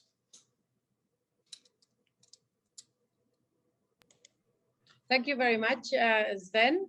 And I'm going to go to our last speaker, who is Cohen, and I'm going to do a very broad question because actually you are the only one that talked about decarbonization, or not the only one, but you focus your you talked about carbonization. What would you say to a big company, not only cities and administration, but to a big company, to a big corporate that wants to focus in micromobility and in this new data sharings and so on, to operate more carbon free than in the past? Actually, you don't have to say very much, because what we're discovering is that there's growing awareness and interest from large companies, especially if you're referring to, say, companies trying to attack the emissions from their employee mobility. We just signed an agreement with a corporate on-demand bus service to offer multimodal, including micromobility for them. We're in talks with some other large companies, and we've been meeting with, for example, the World Business Council for Sustainable Development, which has a few hundred multinational companies that are all pretty much Fortune 500. And they're all committed to accelerating the path to low carbon economy. And mobility is one of the themes that the WBCSD is working on. Also, the World Economic Forum, we're actually involved from Iomob with the Moss Alliance on developing standards for mobility operators to transparently track and report their emissions from their fleet operations. So the market is moving that way anyway. The world has recognized, I think COVID accelerated the need to think more seriously about sustainability and low carbon. I think what companies need now is help figuring out how to make it available to their employees. And there's all these different regulations around the world regarding whether or not companies can offer it as a benefit. Is it taxed or not? Are there government benefits that companies can leverage to make it more affordable? Should they support just helping employees buy scooters or micromobility bikes? Or should they have a mobility wallet and a budget that allows their employees to access money to spend on mobility needs that are more sustainable? So those are the discussions we're having now, but I think it's a great time for those of us focused on accelerating low carbon in the mobility space, because there's a lot of interest in it. Absolutely, there is a lot of interest, but maybe focusing would be a target that we need to tackle all together right now, because as you said, employee mobility is an issue. Other topics are also important, and where we should start with could be also a point to see. So at the end, focus. Okay, so thank you very much for your participation. It's been a very extremely interesting roundtable on data and micromobility. We know that micromobility is going to change, and it has changed our cities and our mobility in the past years and in the future years, at least in Europe and in other continents. And the thing is how we can use better in a more sustainable way and in a better way, so that our mobility is optimized and it's better than before at the end. So thank you very much, and I'm going to close this roundtable. I'm going to give the floor to Victor so that he closes the event. Thank you. Okay, thank you so much, Laia. Well, we're coming to the end of the first day of this Micromobility Week.